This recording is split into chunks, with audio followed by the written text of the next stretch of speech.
Hey everyone, I'm your author June. Before we get started, I really would appreciate it if everyone could hit the subscribe button. It helps me grow the channel, and I would love for all of you to come on this journey with me, as a family. Now, let's get into the story. Let me know if you enjoy. The dust clung to his boots like a second skin, a fine, gritty layer that had become as much a part of him as the weary ache in his bones. The sun beat down with an unforgiving intensity, baking the parched earth and turning the distant horizon into a wavering mirage.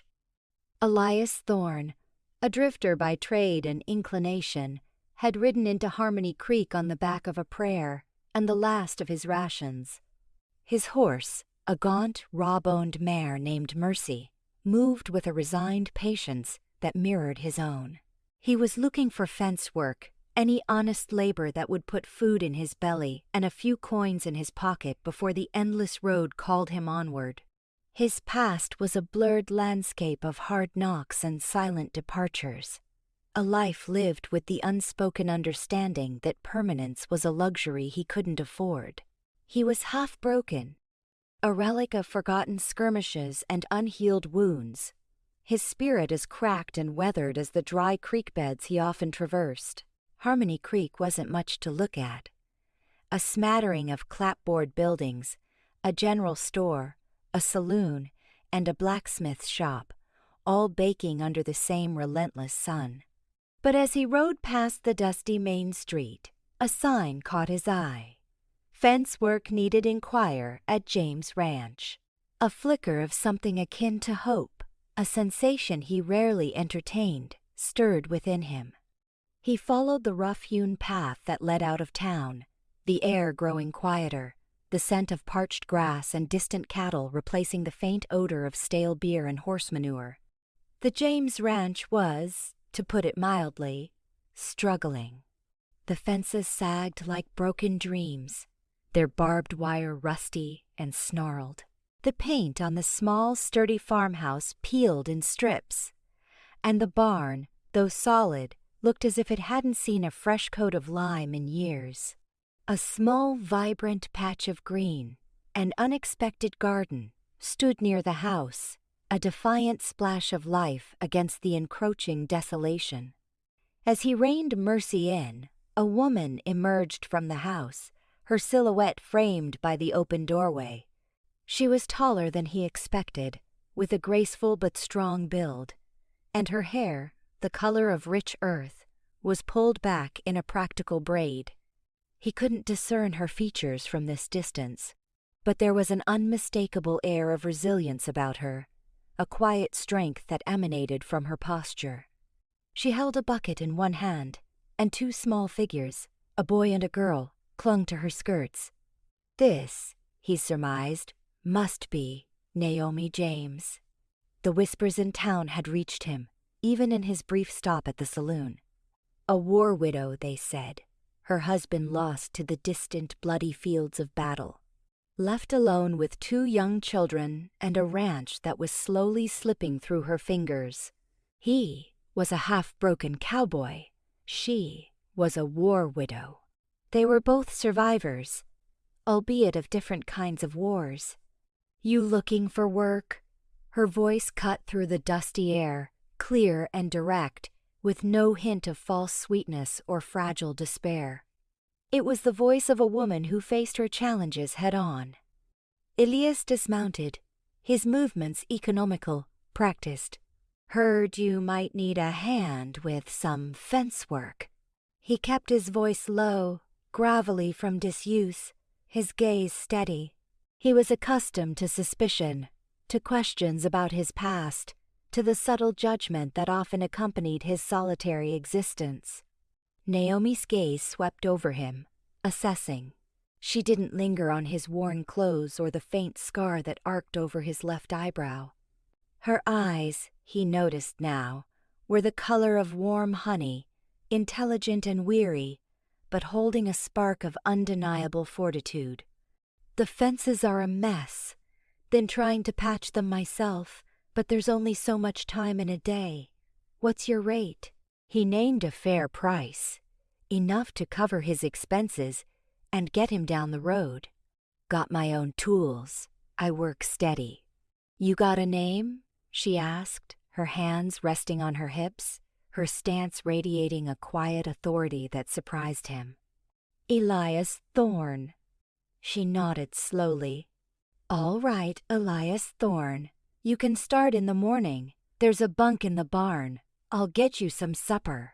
She gestured towards the barn, then turned back to the house, the two children peeking out from behind her legs, their eyes wide with curiosity. He watched her walk away, the practical sway of her skirts, the small hands clutching at her, and a strange sensation bloomed in his chest.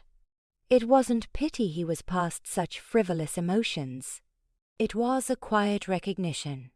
He understood hardship, understood the relentless grind of survival. But there was something else in her, something vibrant and unyielding that called to a forgotten part of him. He was just passing through, a transient shadow, but for the first time in a long time, the prospect of staying, even for a short while, didn't feel like a burden. It felt like a curious invitation. He led Mercy to the water trough, the creak of the well pump a lonely sound in the quiet evening. The air was cooling, a welcome respite from the day's heat. He uncinched his saddle, the familiar scent of leather and horse sweat a comforting presence. The bunk in the barn was rough but clean, a simple cot with a thin mattress. He spread his bedroll over it, the worn canvas smelling of campfire smoke and distant plains. Later, as the last sliver of sun bled from the sky, casting long purple shadows across the yard, he found himself sitting at a rough-hewn table in Naomi's small kitchen. The scent of simmering beans and fresh-baked cornbread filled the air, a warmth that permeated more than just the room. It was the smell of home, a scent he hadn't truly experienced since his own fractured childhood. Naomi moved with a quiet efficiency, serving heaping plates. The children, a boy named Caleb and a girl named Lily, sat opposite him, their initial shyness replaced by a cautious fascination. Caleb, maybe 6 or 7, had earnest, observant eyes. Lily, a year or 2 younger, was a whirlwind of bright curls and curious peeks from behind her mother's arm.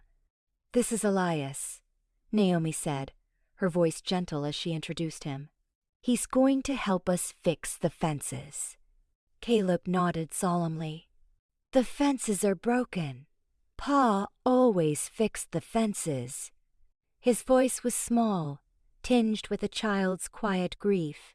Elias met the boy's gaze, offering a slight, almost imperceptible nod. He understood the unspoken weight of that loss, the void left by a missing father. He ate slowly, savoring the simple, wholesome meal, the warmth spreading through him. He hadn't realized how truly hungry he was until the food touched his tongue. "You're a long way from wherever you came from," Naomi observed, her voice soft, not probing, just stating a fact. He offered a non-committal grunt. "Just passing through. Been on the road a while." She didn't press. She simply nodded, her honey-colored eyes holding a quiet understanding. It was a rare commodity, that understanding, and he found himself appreciating it more than he would admit. After dinner, as the children helped Naomi clear the table, the small kitchen filled with the gentle sounds of domesticity, clinking plates, soft murmurs, the quiet rhythm of a family. Elias, usually restless in such settings, found himself lingering, the warmth of the fire on his face, the subtle comfort of simply being in a space that felt lived in, loved. He was a lone wolf, always had been. His life was a path of temporary stops, of fences mended and roads continued. But in that small, worn kitchen, with the scent of cornbread and the quiet presence of Naomi and her children, a faint, almost imperceptible whisper touched his half-broken soul. It was the whisper of something more, something he had long believed inaccessible to him. He was just a set of hands, a temporary solution. But, for the first time, the thought of staying felt less like a cage and more like a bomb. He had no home, no ties, no one waiting for him. But perhaps, just perhaps, Harmony Creek and the quiet strength of Naomi James could offer him something he hadn't even known he was looking for. The rhythmic clang of hammer on wire, the scent of fresh-cut wood, and the distant cries of cattle became the new soundtrack to Elias's days. He worked from dawn till dusk, his movements efficient and tireless. The fences on the James Ranch were indeed a formidable challenge, sections completely collapsed, others gnawed through by prairie dogs or battered by seasonal winds. He found a quiet satisfaction in the physical labor, in the tangible progress he made with each repaired post and tightened strand of wire. It was a world of order and visible achievement, a stark contrast to the chaotic landscape of his own past. Naomi James was a woman of quiet strength and unwavering determination. She worked alongside him when she could, her hands calloused, her movements practical. She rarely complained, even when the heat was oppressive or the task seemed insurmountable. She spoke of her husband Thomas with a gentle fondness, not with crippling grief, but with a quiet respect for the man he had been and the dreams they had shared. Elias learned that Thomas had been a kind, steady man, well-liked in Harmony Creek, and that his death had left a void not just in Naomi's life, but in the heart of the community. The children, Caleb and Lily, slowly shed their shyness around Elias. Caleb, initially reserved, began to follow him around the ranch, a silent shadow, observing his every move. Elias, not used to such innocent attention, found himself answering the boy's quiet questions about horses, about tools, about the vastness of the plains beyond Harmony Creek. Lily, a bright-spirited girl with a mischievous glint in her eyes, would often bring him small wilting wildflowers or share secrets whispered from behind cupped hands. He found himself responding to their simple affection with a warmth he hadn't known he possessed, a quiet softening of the guarded edges around his heart. Meals at the farmhouse became a comfortable routine. Naomi's cooking was simple but hearty, nourishing his body and, subtly, his spirit. The small kitchen, with its flickering lamplight and the scent of baking bread, began to feel less like a temporary stop and more like a place of quiet belonging. He found himself lingering after dinner, listening to Naomi read stories to the children or watching them play with a worn wooden top. It was a domesticity he had never known, a peaceful rhythm that resonated with a forgotten longing deep within him. He was just a hired hand, he reminded himself, a temporary solution to a ranch's problems. But Naomi had given him something more than just work. She had given him a sense of purpose beyond his own solitary survival. She saw him not as a half-broken man on the run from his past, but as capable, dependable, worthy of trust. It was a feeling of being seen, truly seen, that was both unsettling and profoundly comforting. One afternoon, as Elias was wrestling with a particularly stubborn section of fence line, a sleek, well-dressed man on a gleaming bay horse rode up. He wore a crisp white shirt and a polished black hat, an incongruous sight in the dusty ranch yard.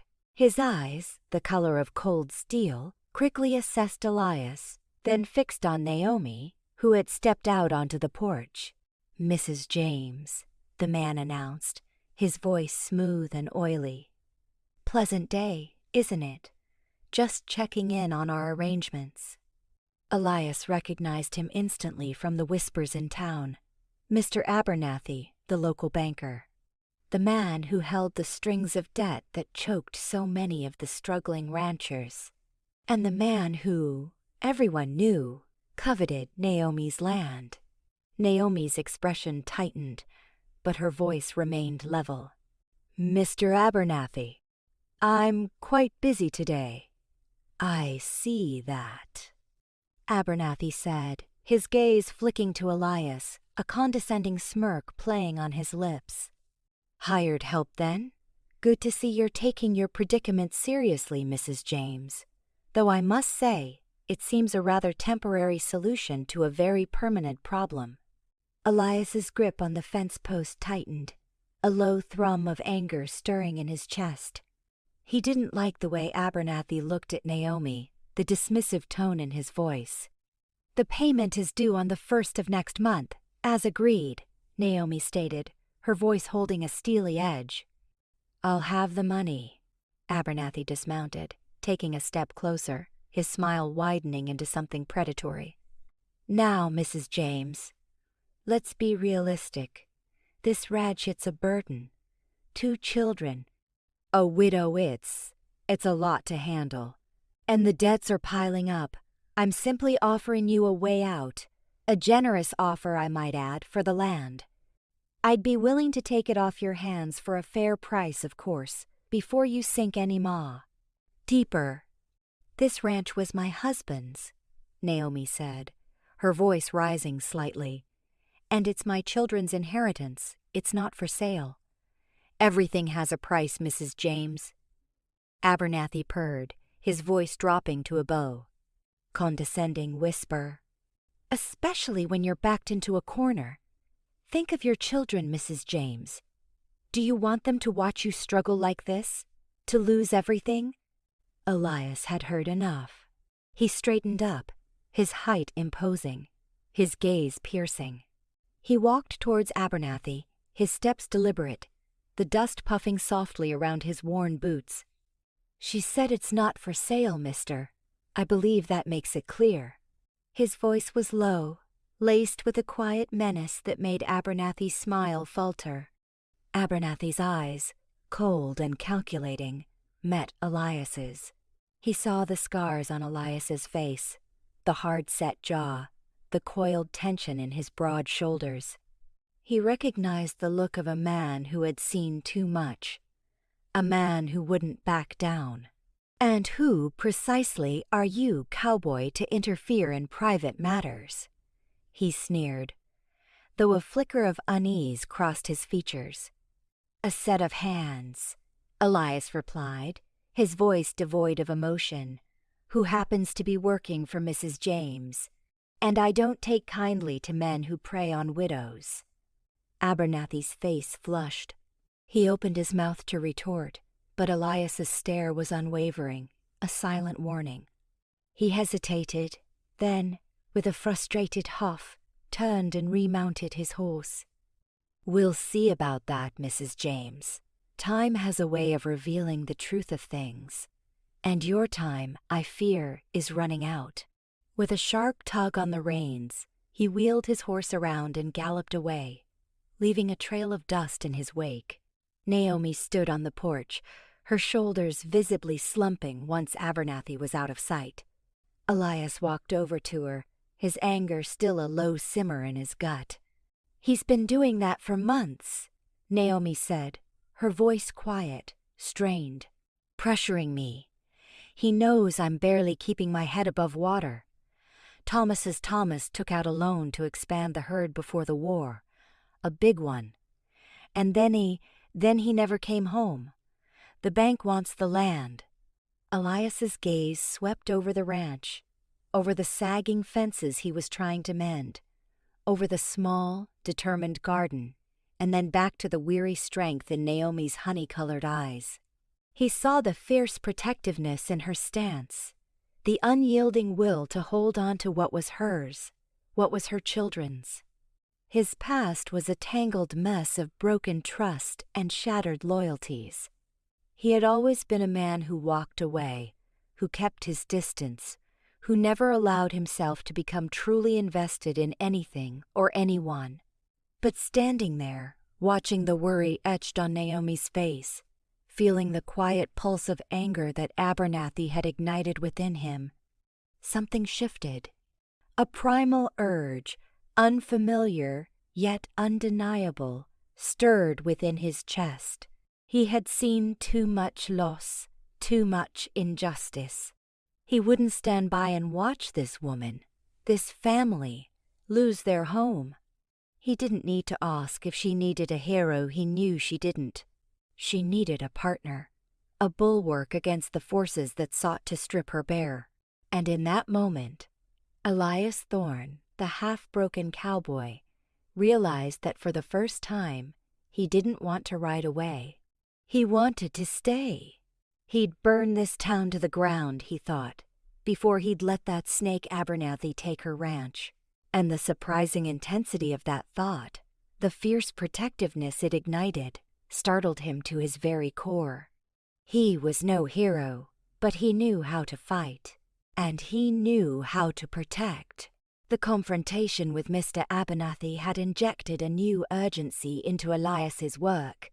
Each post he hammered, each strand of wire he tightened, felt like a silent defiance against the banker's insidious threats.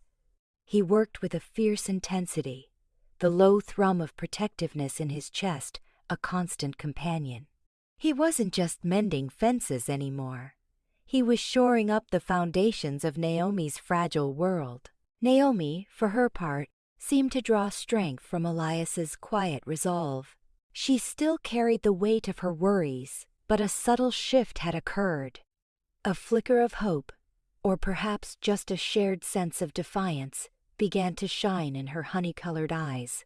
She continued to work tirelessly, tending to the garden, milking the cows, and nurturing her children, her spirit as resilient as the prairie grass that bent but did not break in the wind. Evenings in the farmhouse took on a new significance. Elias found himself sharing more. Slowly, hesitantly, he spoke of the vast plains, of the quiet majesty of mountains, of the fleeting beauty of a sunrise over an untouched horizon. He carefully avoided the darker corners of his past, the battles, the betrayals, the reasons he had become a drifter. But he spoke of the land, of the simple rhythms of nature, and Naomi listened with genuine interest, her quiet questions encouraging him to peel back layers he had kept hidden for years. He learned more about Naomi's life, about her dreams with Thomas to expand the ranch, to build a legacy for their children. He saw the love she still held for her late husband, a quiet, enduring flame that only strengthened his resolve to protect what she cherished. He understood that Abernathy's threats weren't just about money. They were about stripping her of her identity, of her past, of her future. The children, Caleb and Lily, had fully embraced Elias's presence. Caleb, ever observant, began to show a keen interest in horses, spending hours with Elias in the barn, learning to brush Mercy's coat, to identify different types of bridles. Elias, who had never imagined himself as a mentor, found himself patiently explaining the nuances of horsemanship, the quiet language of trust between man and beast. Lily, with her bright, infectious laughter, would often drag him away from his work for a game of hide-and-seek among the hay bales or a solemn tea party with her battered dolls. Their innocent affection was a balm to his half-broken soul. Slowly, imperceptibly, knitting together the fractured pieces of his past. One blustery afternoon, as the wind whipped across the prairie, Elias was patching a particularly difficult section of fence line near the creek bed. The bank was eroding, threatening to undermine the posts. He needed to dig a deeper foundation, shore it up with rocks. As he worked, Abernathy's words echoed in his mind. "Your time, I fear, is running out." The next payment was due in less than 2 weeks. Naomi was selling off her small herd of cattle, one by one, to try and scrape together the money. It was a desperate measure, weakening the very foundation of her ranch, but she was determined. Elias knew it wouldn't be enough. The debt was too large, the interest too high. Abernathy was tightening the noose, slowly but surely. He returned to the farmhouse that evening, his mind churning. He couldn't stand by and watch her lose everything. He had seen enough despair in his life. He found Naomi sitting at the kitchen table, her head in her hands, a ledger open before her. The flickering lamplight cast long shadows across her face, highlighting the lines of worry etched around her eyes. "It's not enough, Elias," she whispered, her voice raw with defeat. "Even with selling 3 more cows, it's not enough to cover the interest, let alone make a dent in the principal. He's going to foreclose." Her voice broke on the last word, and a single tear traced a path down her cheek. Elias's chest tightened. He sat down opposite her, his gaze unwavering. "We're not going to let that happen." Naomi looked up, her eyes wide, tinged with a desperate hope. "How? I've tried everything. I've begged. He won't budge. He wants this land, Elias. He always has." "He wants it, but he won't get it," Elias stated, his voice low and firm. "There's always a way. We just need to find it." He paused, then continued, a risky thought forming in his mind. "How much money would you need to get ahead? To buy yourself some breathing room?" She consulted the ledger, her finger tracing the numbers. "To pay off the loan, really pay it down enough so the interest isn't crushing me $10,000. It's impossible. $10,000. An astronomical sum. Elias had never seen that much money in his life, let alone owned it. But he knew of ways, dangerous ways, ways that lived on the fringes of the law, where men with skills like his could make a substantial sum, quickly. It was a path he had sworn he would never walk again, a path that led to the very darkness he had tried to outrun. But for Naomi, for Caleb and Lily, he would consider it. He would burn this town down, he had thought. Perhaps it wouldn't be the town, but a piece of his own soul, if it meant saving them. "Leave it with me," Elias said, his voice quiet but resolute. "I'll figure something out." Naomi looked at him, her honey-colored eyes searching his, a flicker of something unreadable in their depths. "Elias, what are you planning?" He offered her a reassuring, albeit grim, half-smile. "Just earning my keep, Mrs. James. I said I'd help with the fences. This is just a bigger fence." He stood up, his gaze sweeping over the small, warm kitchen, the sleeping children in the next room, the quiet dignity of the woman before him. This was home, he realized with a startling clarity, and he would fight for it. The next few days were a blur of intense planning for Elias. He made discreet inquiries in town, speaking with men he vaguely knew from his drifter days, men who had connections to the rougher elements of the frontier. He learned of a high-stakes poker game being held in Blackwood Creek, a notorious gambling den a few days' ride away. A game where fortunes could be made or lost in a single hand. He knew the risks. He had seen men ruined, lives shattered by such games. But he was good. He was cold, calculating. And he knew how to hide his tells. His life had trained him for moments like these, moments where he had to put everything on the line. He didn't tell Naomi his exact plans, only that he needed to ride out for a few days to check on some supplies for the ranch. She looked at him with a quiet understanding that unnerved him, as if she sensed the unspoken dangers lurking beneath his calm demeanor. But she didn't question him. She simply nodded, her hand resting briefly on his arm, a silent gesture of trust that felt like a profound weight on his shoulders. "Be careful, Elias," she said, her voice soft, her eyes holding a depth of concern that resonated deep within him. He left before dawn, the air cool and crisp, the stars still bright in the inky sky. He rode Mercy hard, pushing her through the silent plains, his mind focused, sharp. He thought of Naomi's weary face, of Caleb's quiet trust, of Lily's infectious laughter. He thought of Abernathy's sneering face, of the injustice that threatened to consume them. He had walked away from so many battles in his life, had chosen flight over fight more times than he could count. But this was different. This was for them.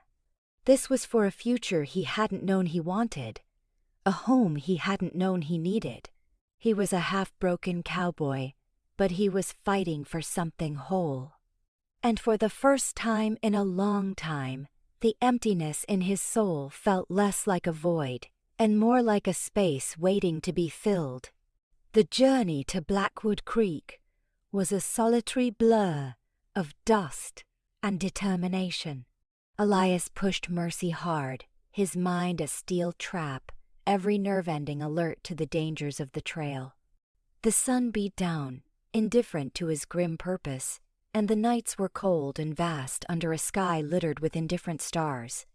He thought of Naomi, her quiet strength, her unyielding spirit. He thought of the children, their innocent faces, their trusting eyes. They were the reason he was riding into a den of wolves, risking the fragile peace he had found. Blackwood Creek was everything its reputation promised. A chaotic, lawless town teeming with drifters, gamblers, and men with hard eyes and hidden agendas. The air was thick with the scent of cheap whiskey, stale tobacco smoke, and the faint, unsettling aroma of desperation. Saloons spilled raucous laughter and discordant piano music onto the dusty streets, and the general atmosphere was one of raw, untamed ambition. Elias checked Mercy into the livery, a wary eye on the shifty-eyed stable hand. He found a room above a quiet, unassuming eatery, paid for it with a handful of hard-earned coins, and then set about finding the game. It didn't take long.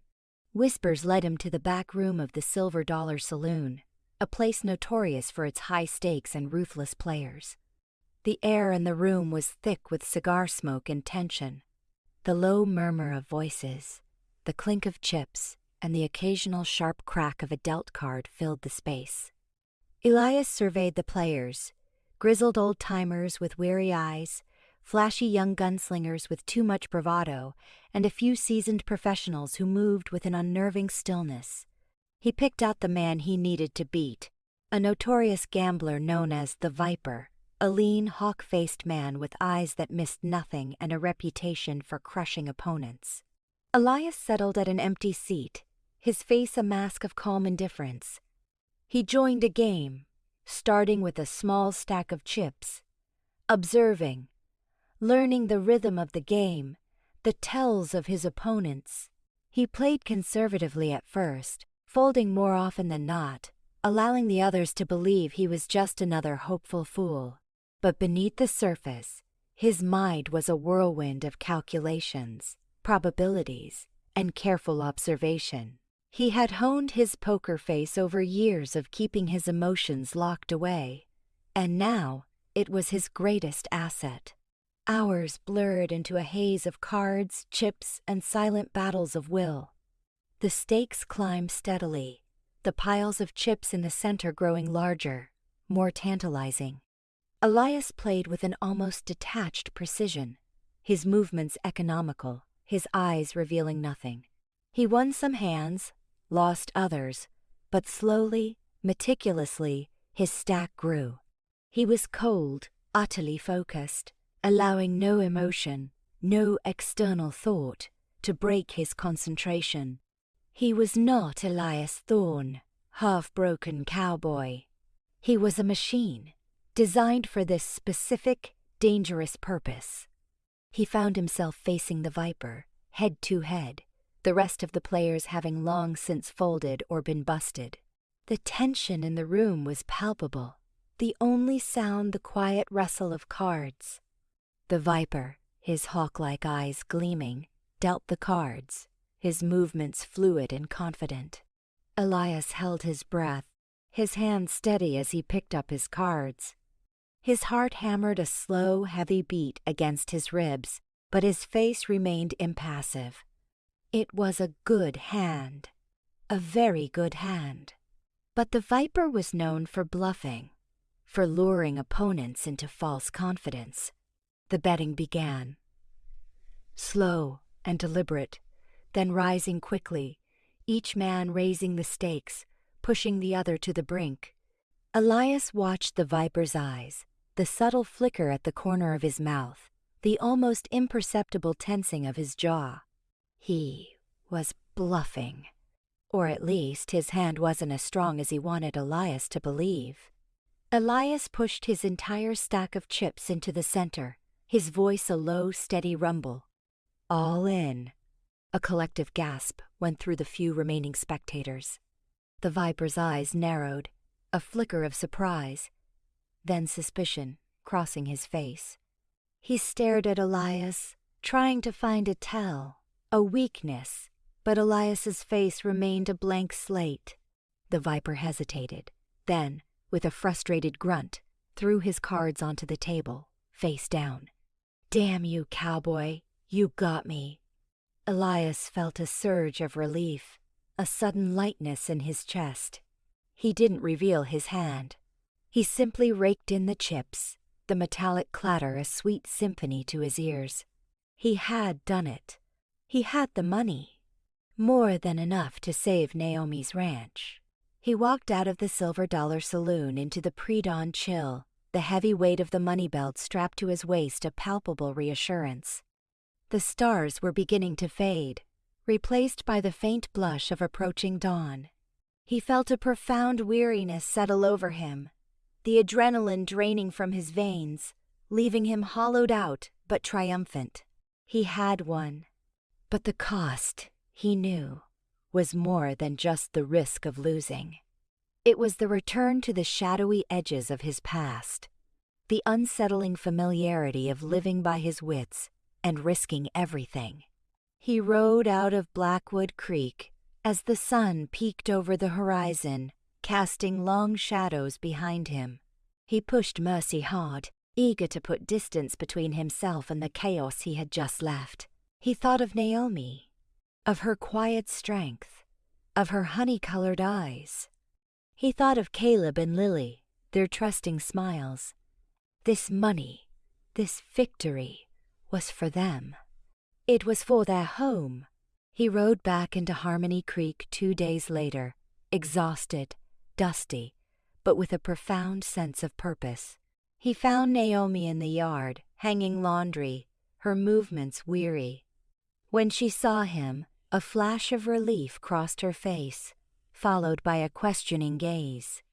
He dismounted, his legs stiff, and walked towards her. He reached into his coat, pulling out a thick wad of bills, still slightly damp from the money belt.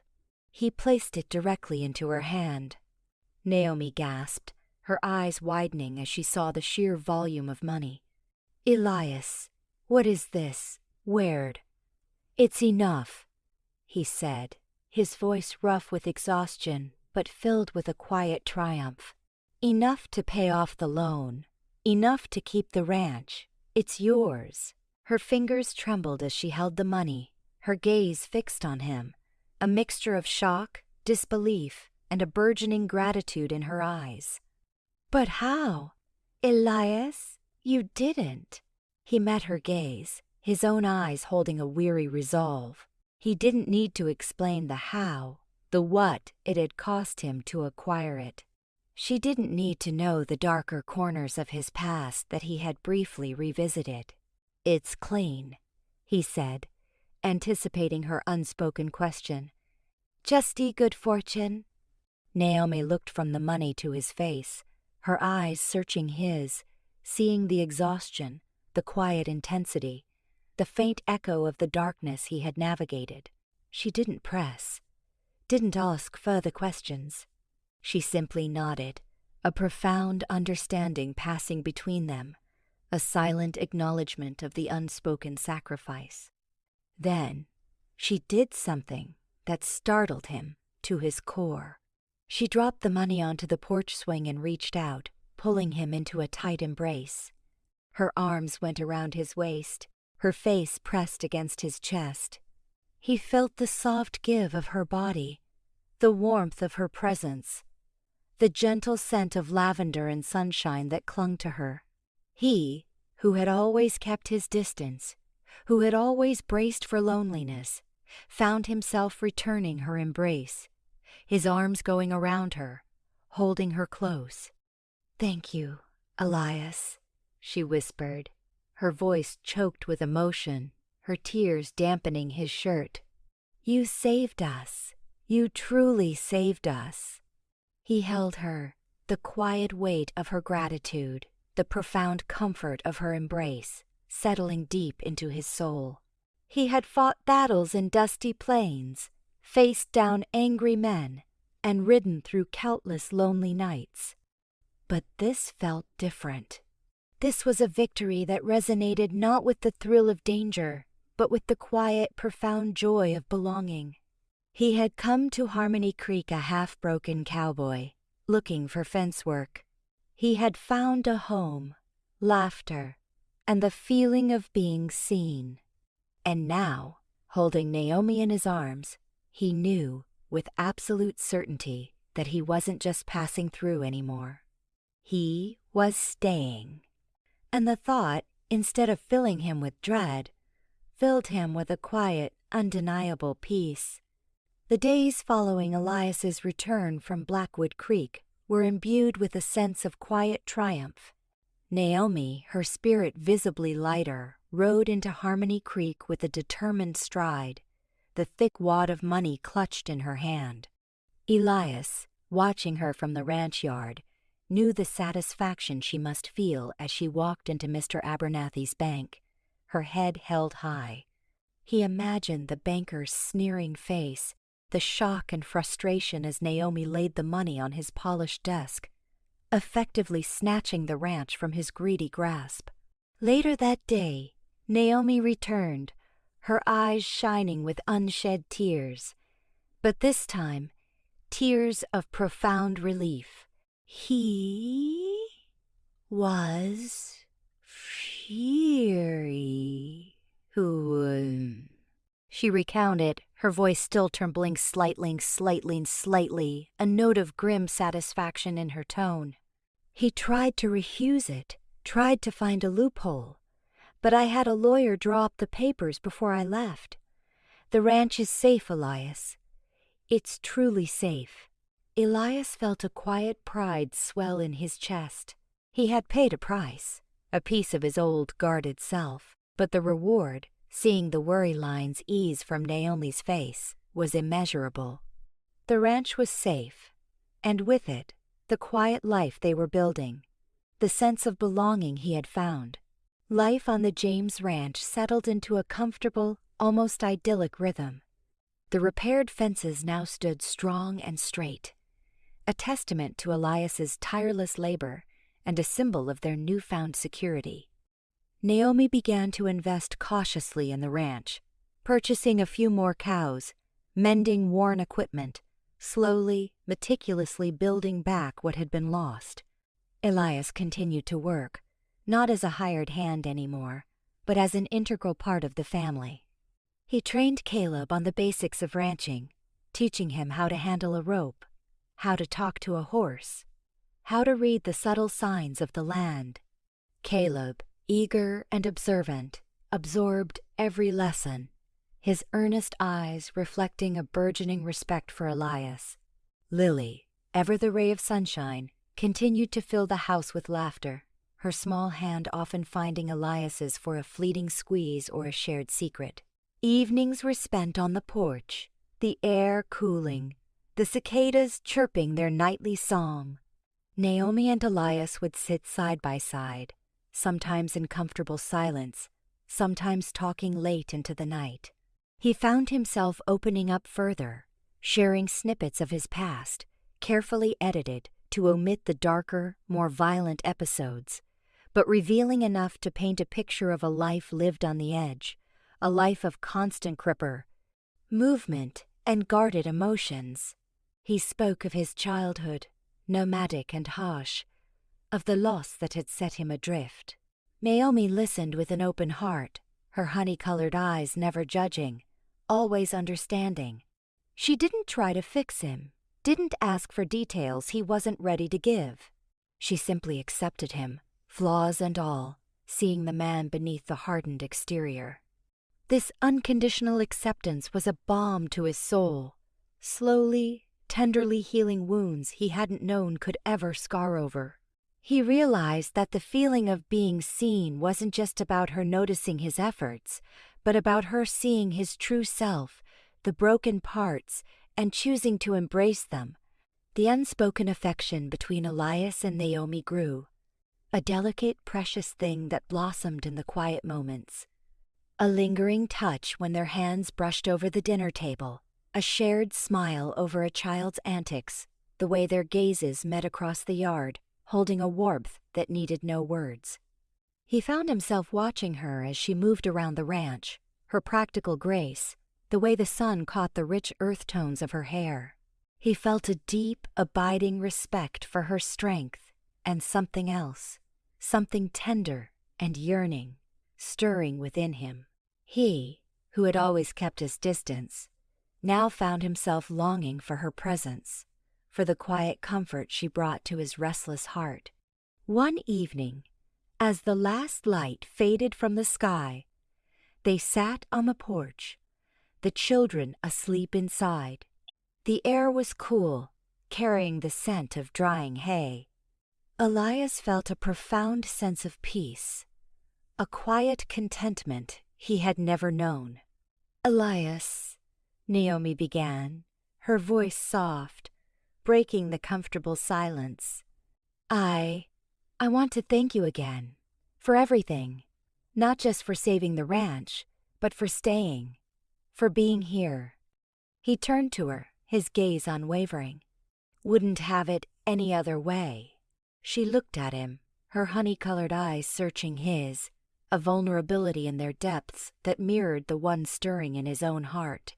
"You don't have to keep moving, Elias. You could stay, here, with us."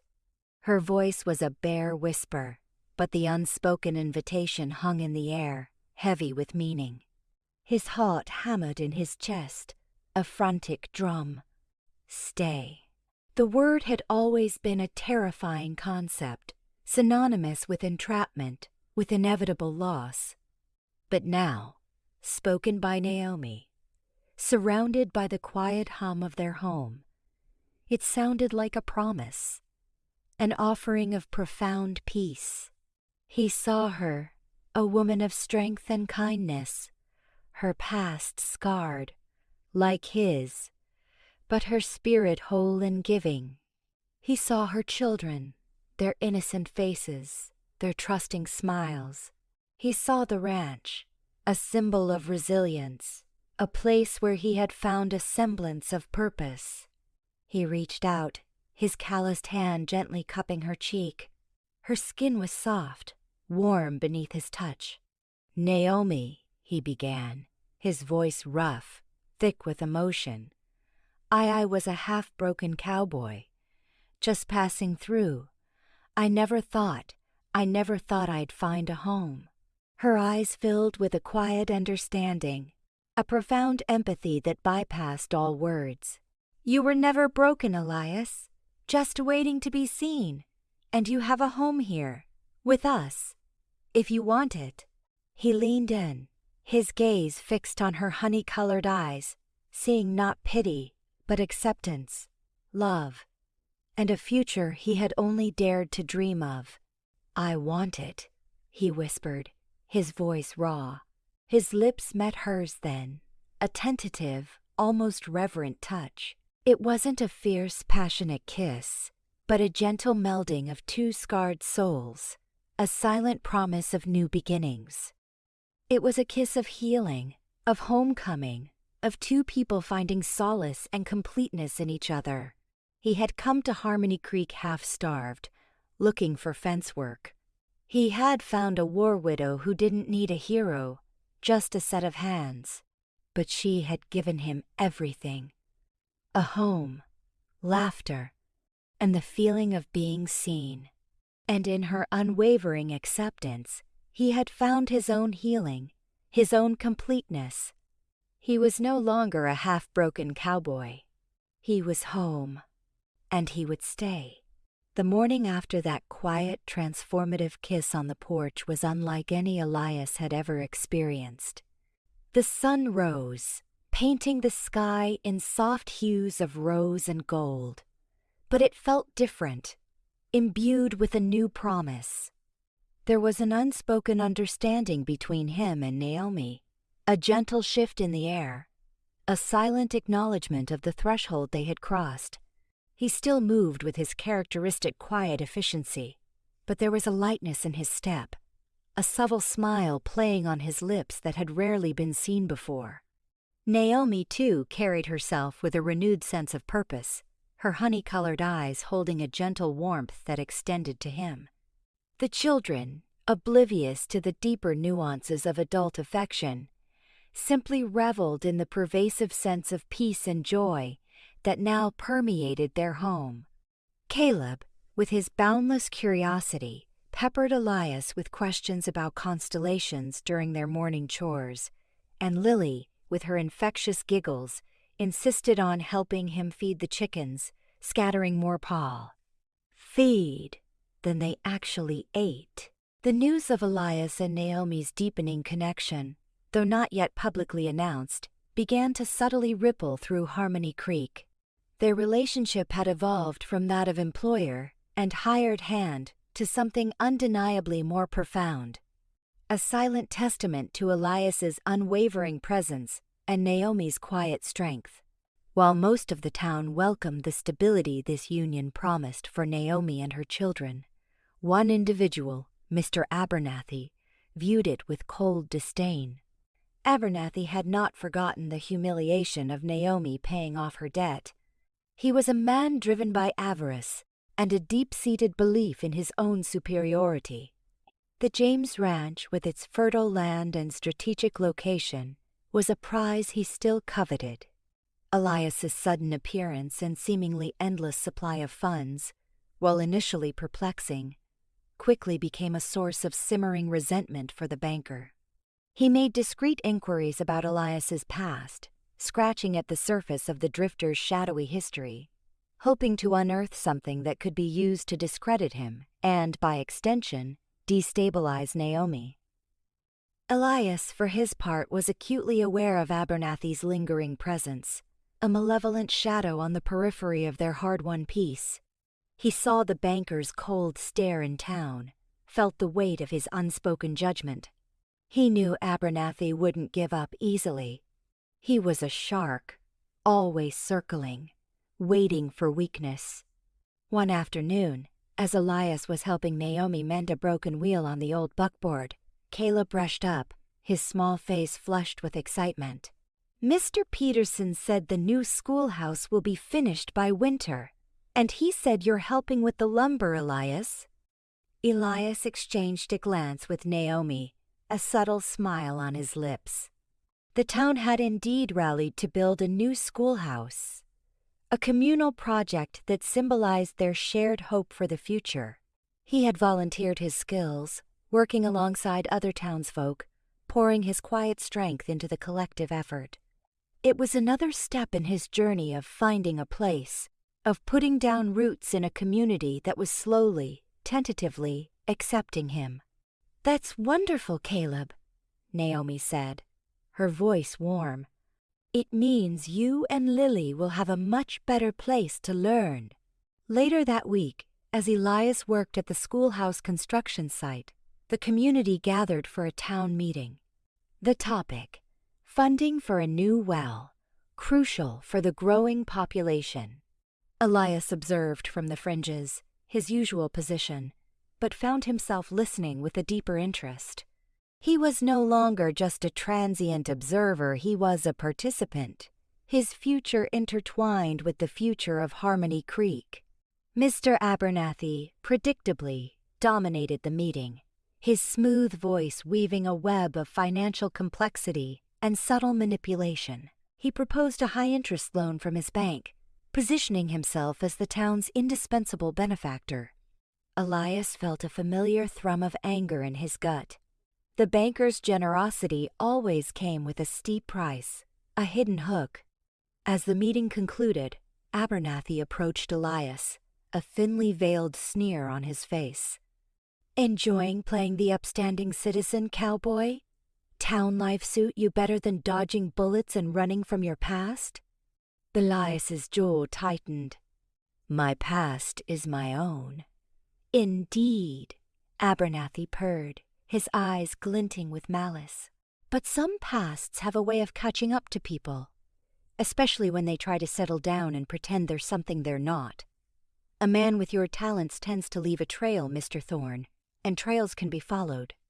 A chill ran down Elias's spine.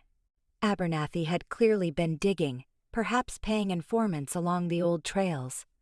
He was trying to unsettle him, to expose him, to force him to leave Naomi and the ranch vulnerable once more. The banker wasn't just after land, he was after control. And Elias was a threat to that control. That night, Elias found sleep elusive.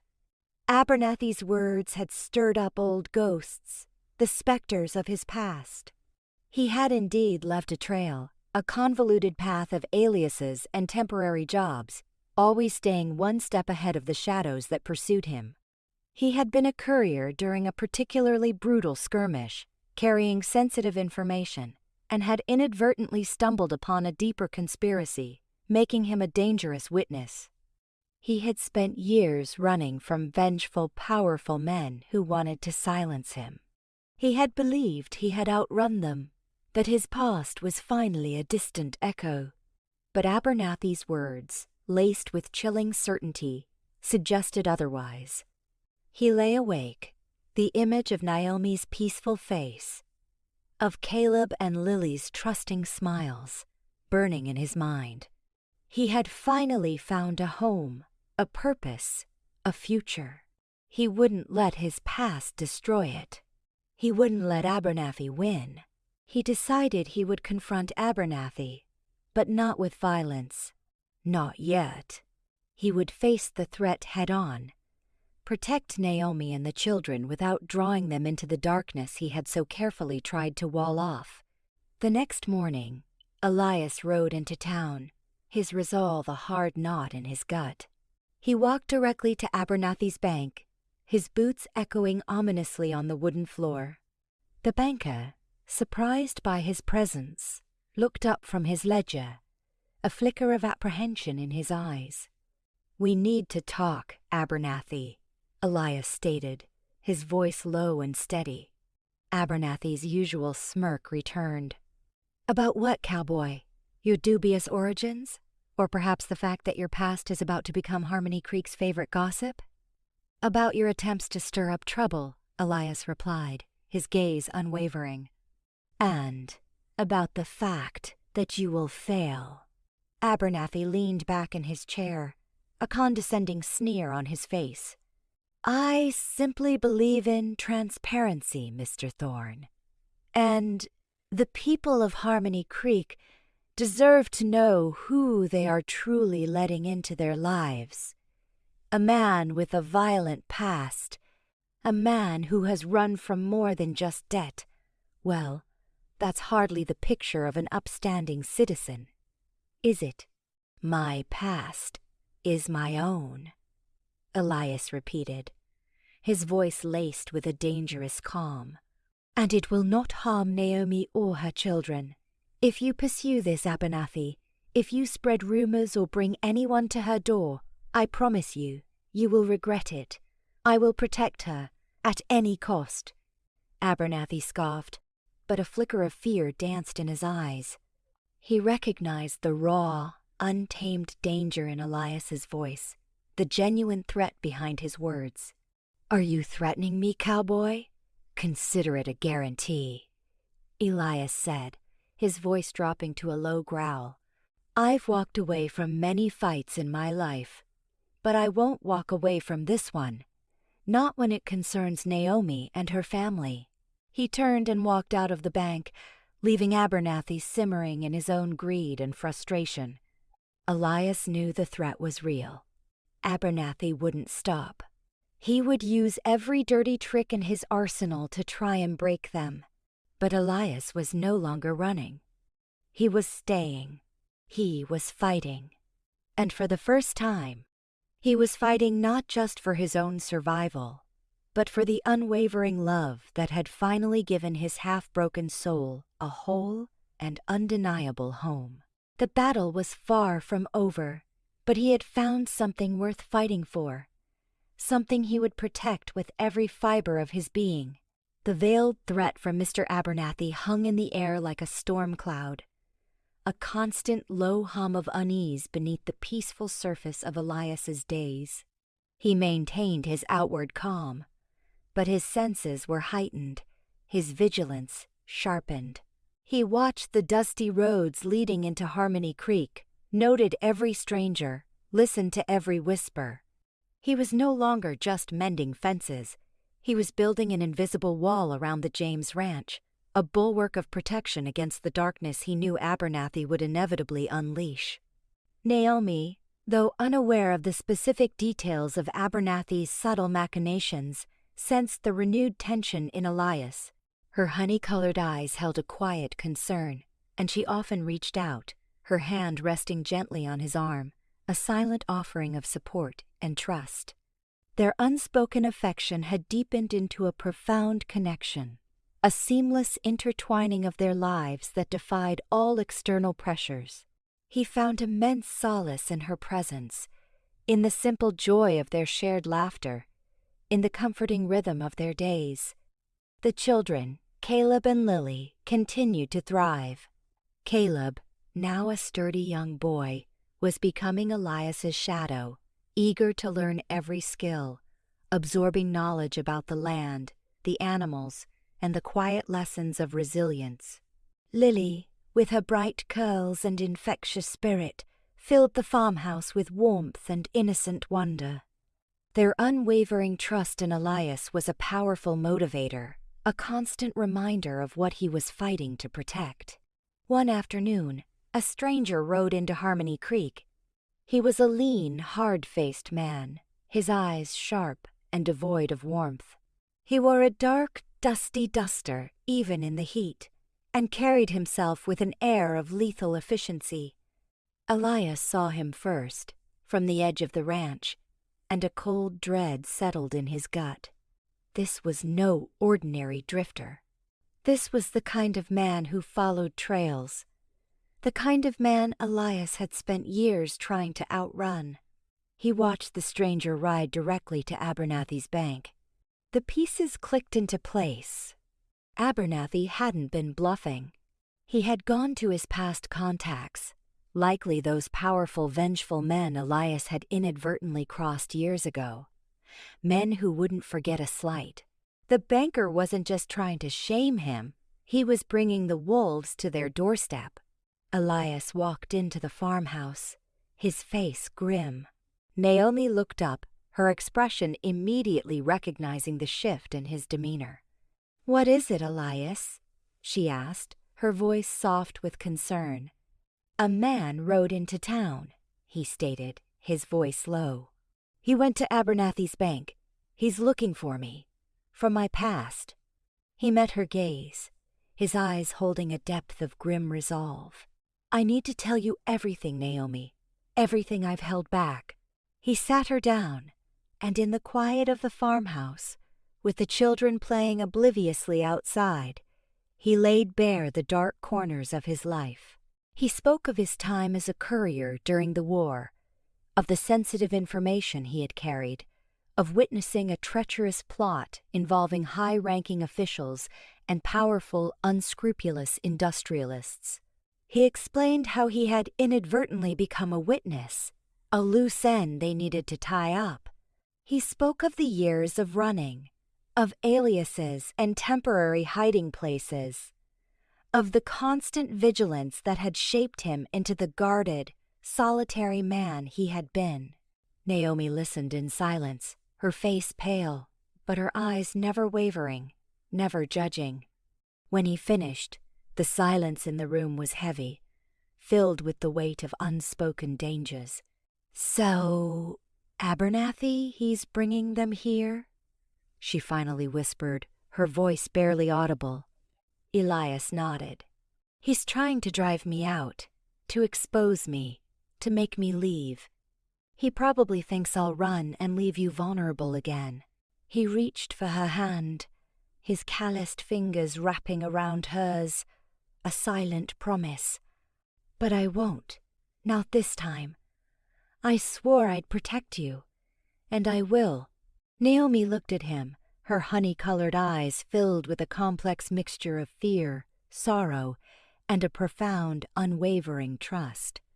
"You don't have to face this alone, Elias. We're a family now.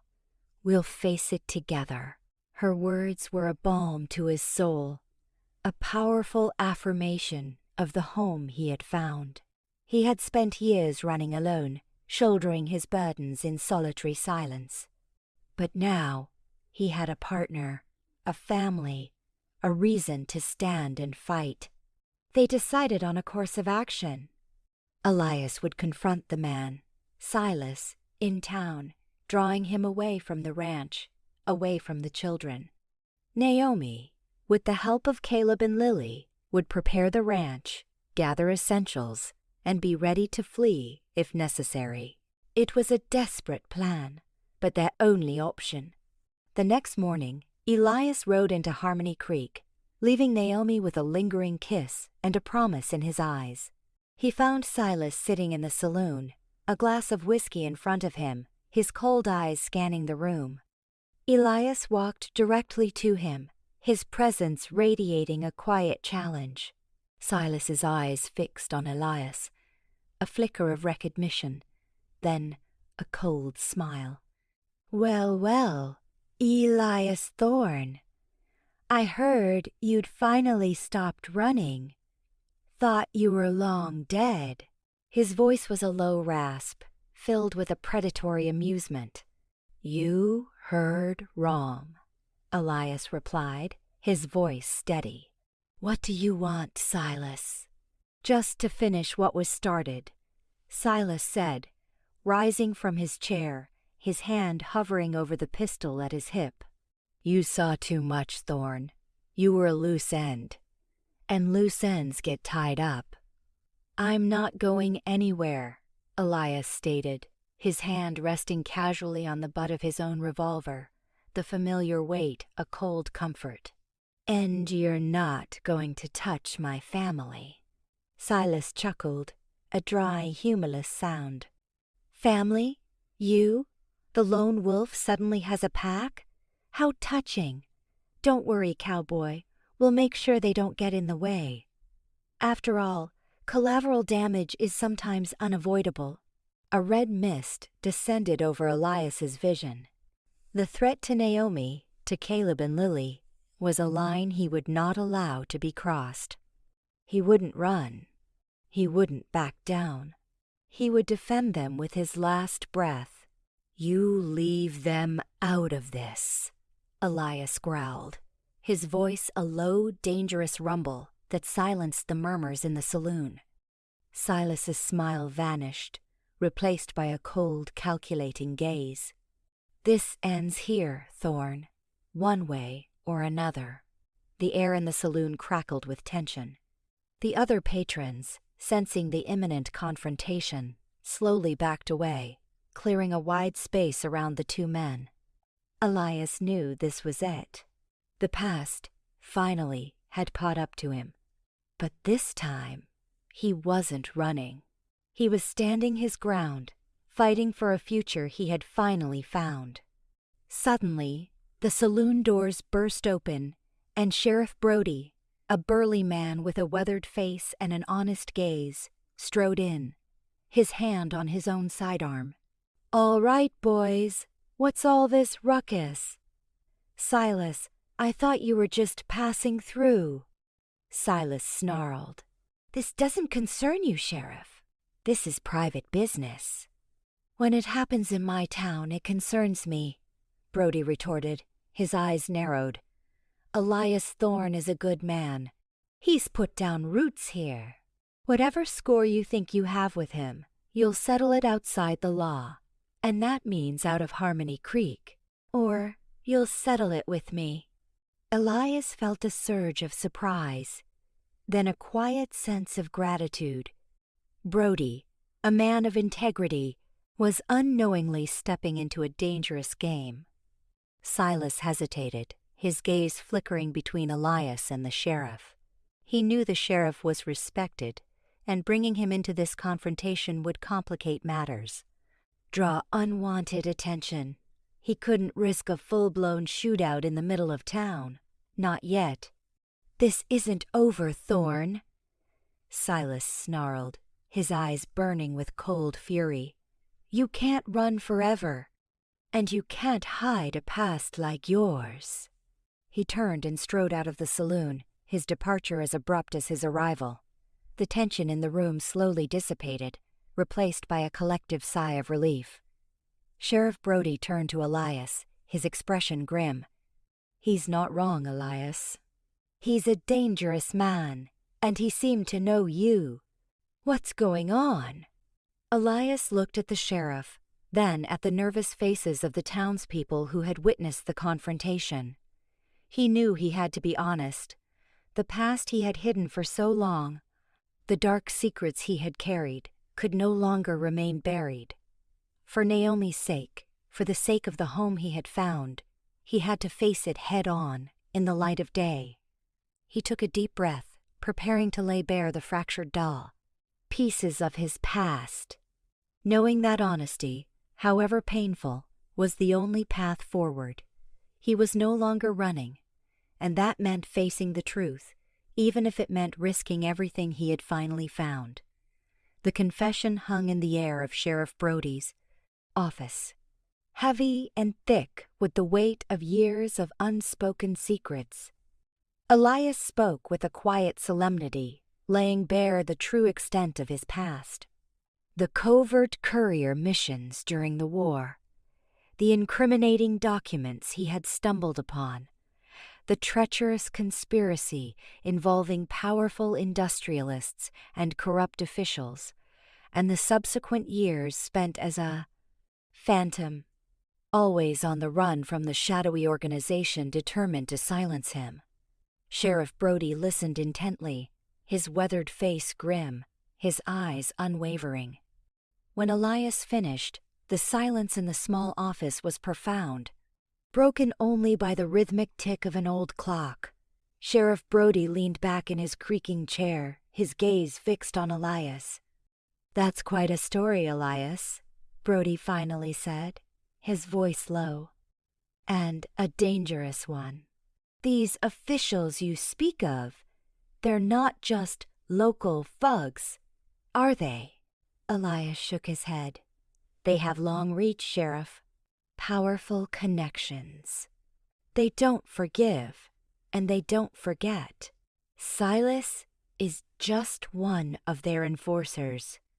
Brody rubbed his chin, his brow furrowed in thought. "So, they've been after you all these years. And now Abernathy has brought them to our doorstep." He paused, his gaze softening slightly. "You chose to stay, knowing this." "For Naomi." "Yes," Elias affirmed, his voice firm. "For Naomi. For her children. For this place.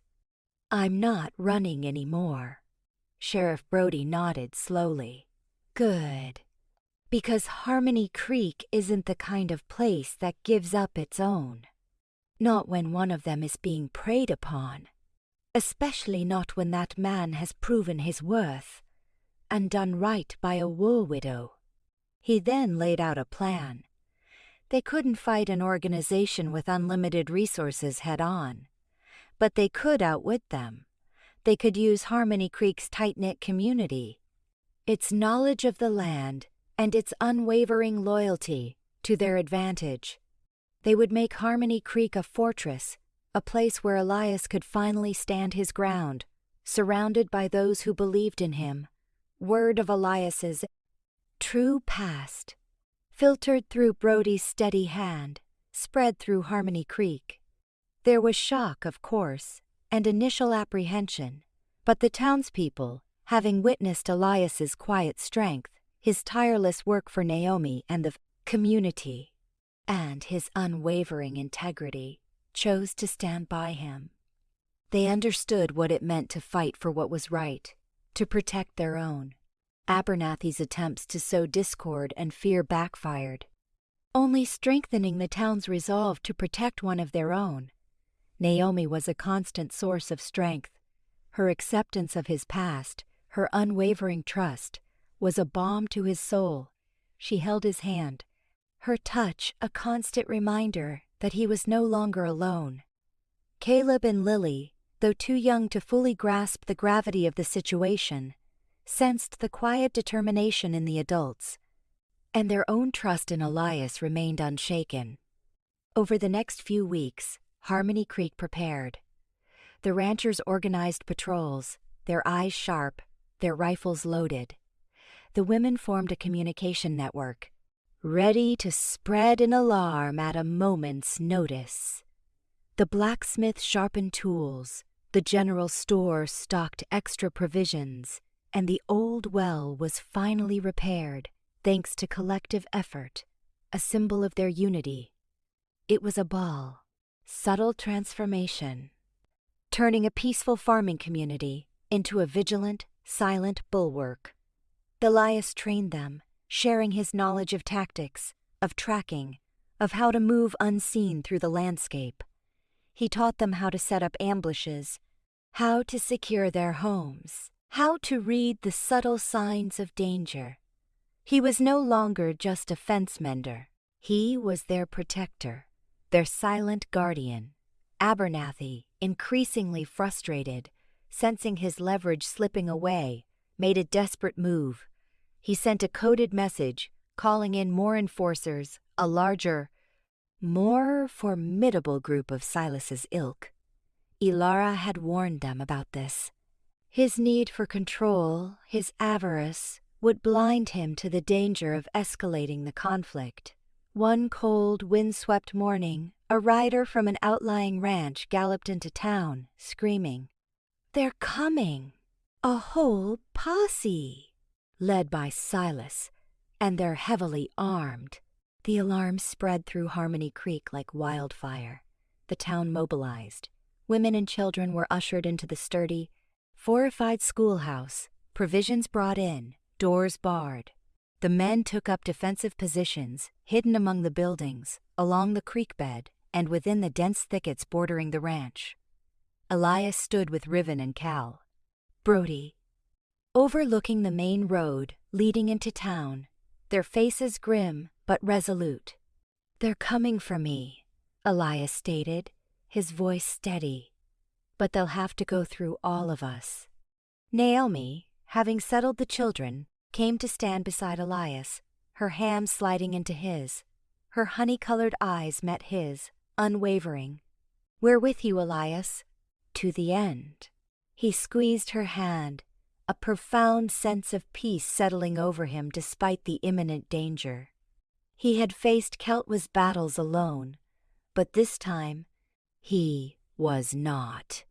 He was fighting for his home, for his family, surrounded by a community that had chosen to embrace him, scars and all. The thundering of hooves grew solve. Closer. A cloud of dust rose on the horizon, obscuring the approaching figures. Then they appeared. A dozen grim-faced riders, led by Silas, his face a mask of cold satisfaction. He rode directly to Abernathy's bank, expecting the banker to meet him. Abernathy, pale and trembling, emerged, but Silas barely acknowledged him, his eyes fixed on Elias.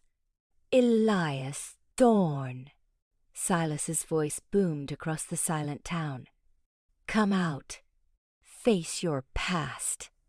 Don't drag these innocent people into your mess. Elias stepped out from the cover of the livery stable, his silhouette framed against the rising sun. My past is here, Silas.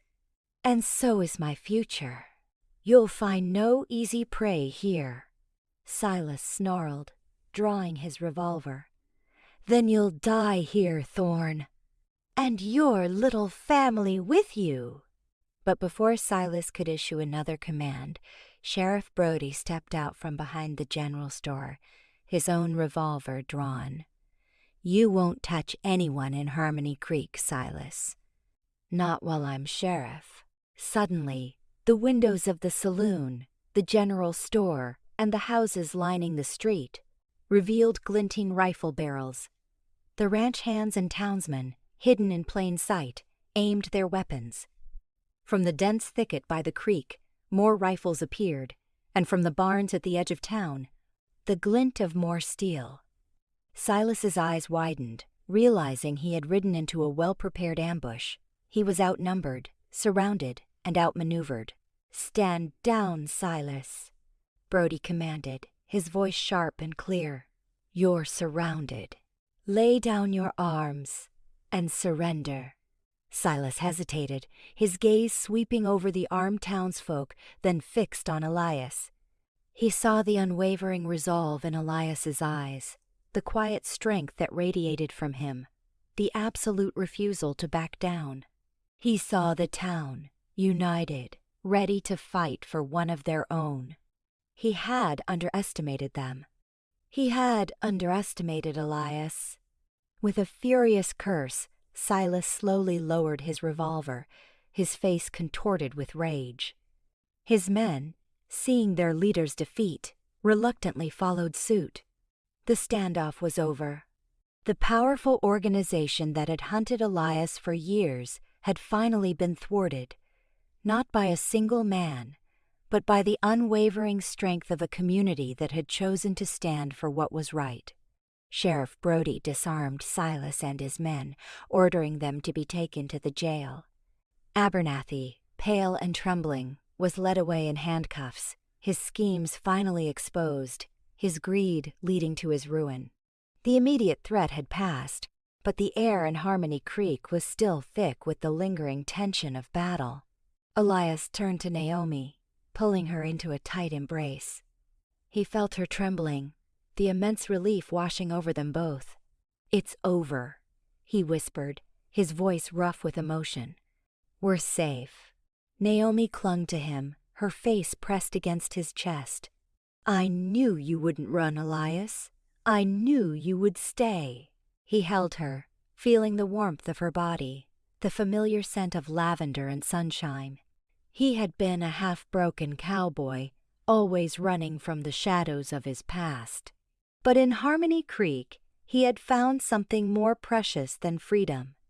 A home, a family, and a love that had seen him, truly seen him, and healed the deepest wounds of his soul. He was no longer half-broken. He was whole. And he was home. The dusty road no longer called him his future, intertwined with Naomi and their children, lay firmly rooted in the vibrant heart of Harmony Creek. The silence in his soul, once a void, was now filled with a symphony of belonging, a testament to the unwavering love that had finally allowed him to stay. The aftermath of the confrontation with Silas and the subsequent arrest of Mr. Abernathy ushered in an era of profound transformation for Harmony Creek. The town, having faced down a serious threat as a united front, emerged stronger, its community bonds cemented by shared courage. The story of Elias Thorne, the quiet drifter who had found a home and fought for it, became a local legend, whispered around campfires and told to wide-eyed children. His past, once a source of danger, now served as a testament to his resilience and unwavering loyalty. Naomi James, having proven her own mettle and her deep roots in the community, became an even more respected figure. Her resilience, her quiet strength in the face of adversity, and her profound trust in Elias had inspired many. The James Ranch, now secure and thriving, was a beacon of hope and stability, a symbol of what could be achieved when a community stood together. Elias, no longer just a hired hand, formally joined the fabric of the James family.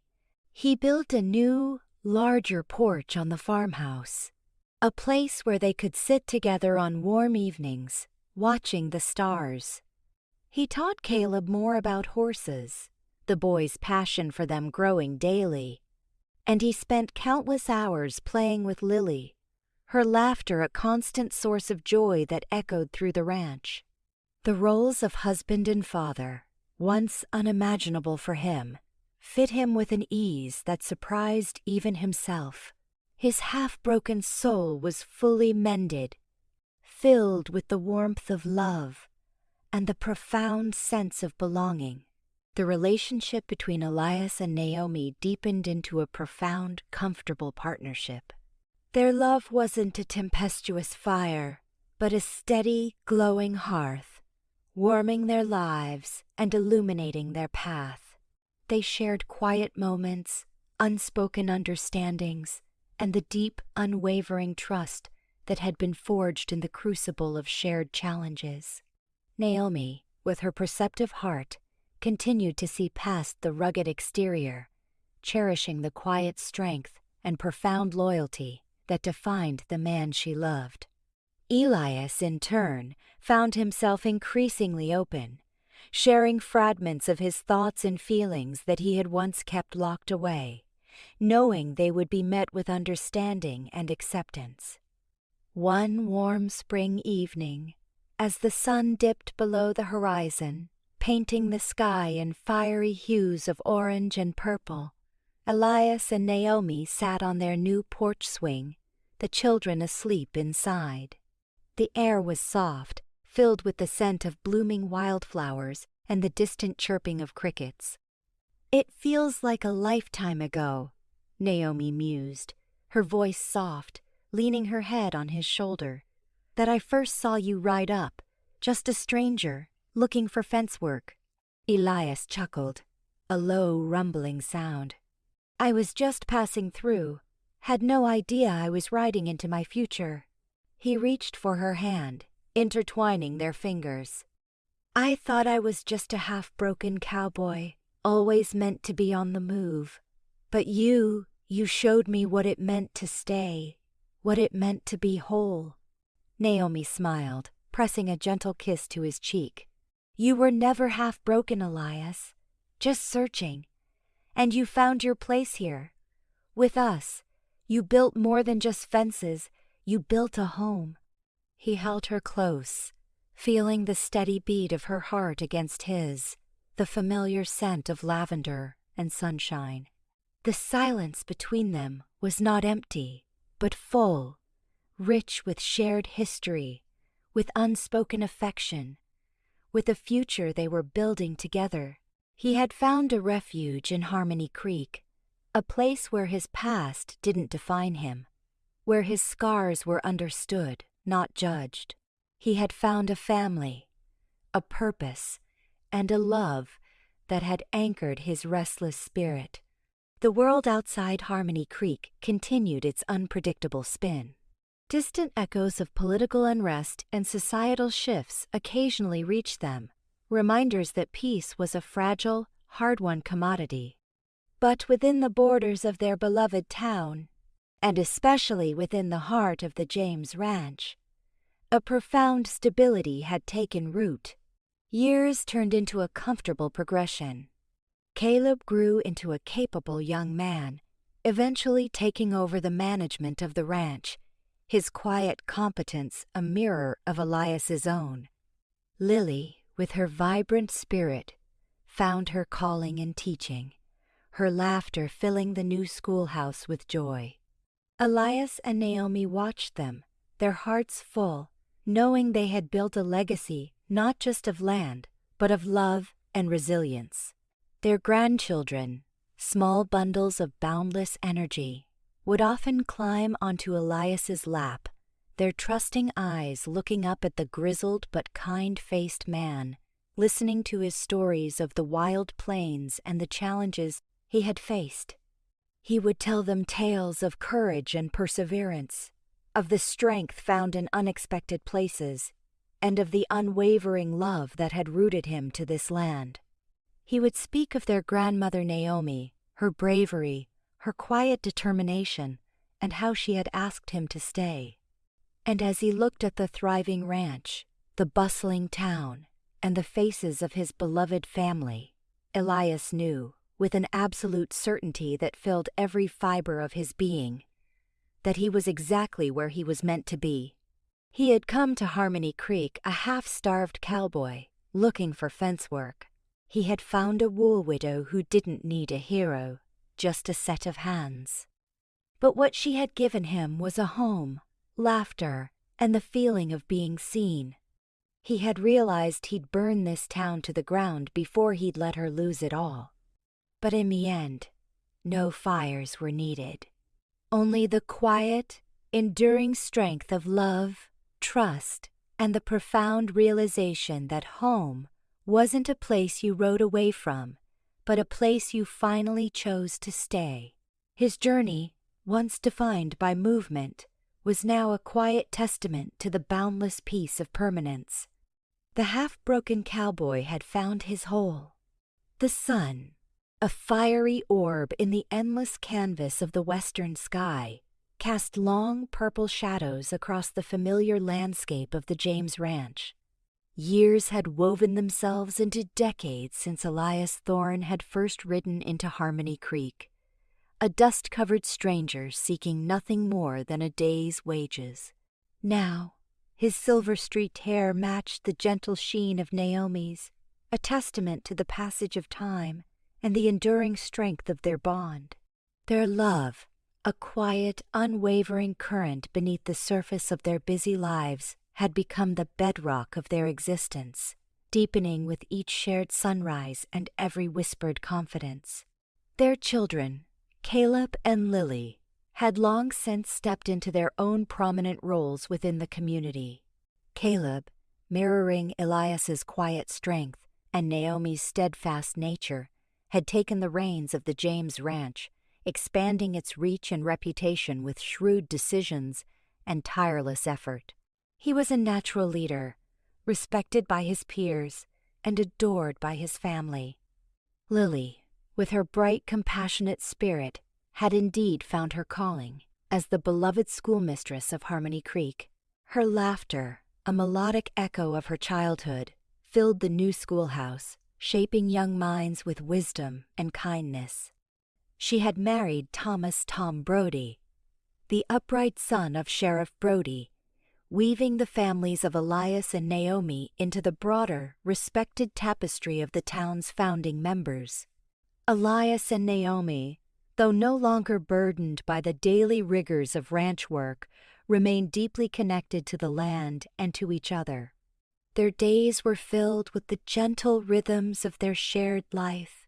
Quiet mornings sipping coffee on the porch swing Elias had built, long walks through the thriving pastures, and evenings spent surrounded by the warmth of their growing family. Their grandchildren, a boisterous, joyful crew, now filled the farmhouse with endless energy and innocent questions, often clamoring for stories of their grandparents' remarkable journey. One crisp autumn afternoon, as Elias was helping Caleb mend a section of the old post and rail fence near the creek, a task now more symbolic than necessary, a passing down of knowledge, a familiar flicker caught his eye. It wasn't the kind of urgency that used to define his sight, but a subtle distortion in the familiar patterns of Harmony Creek. It was a ripple, a faint dissonance in the communal harmony that had become their hallmark.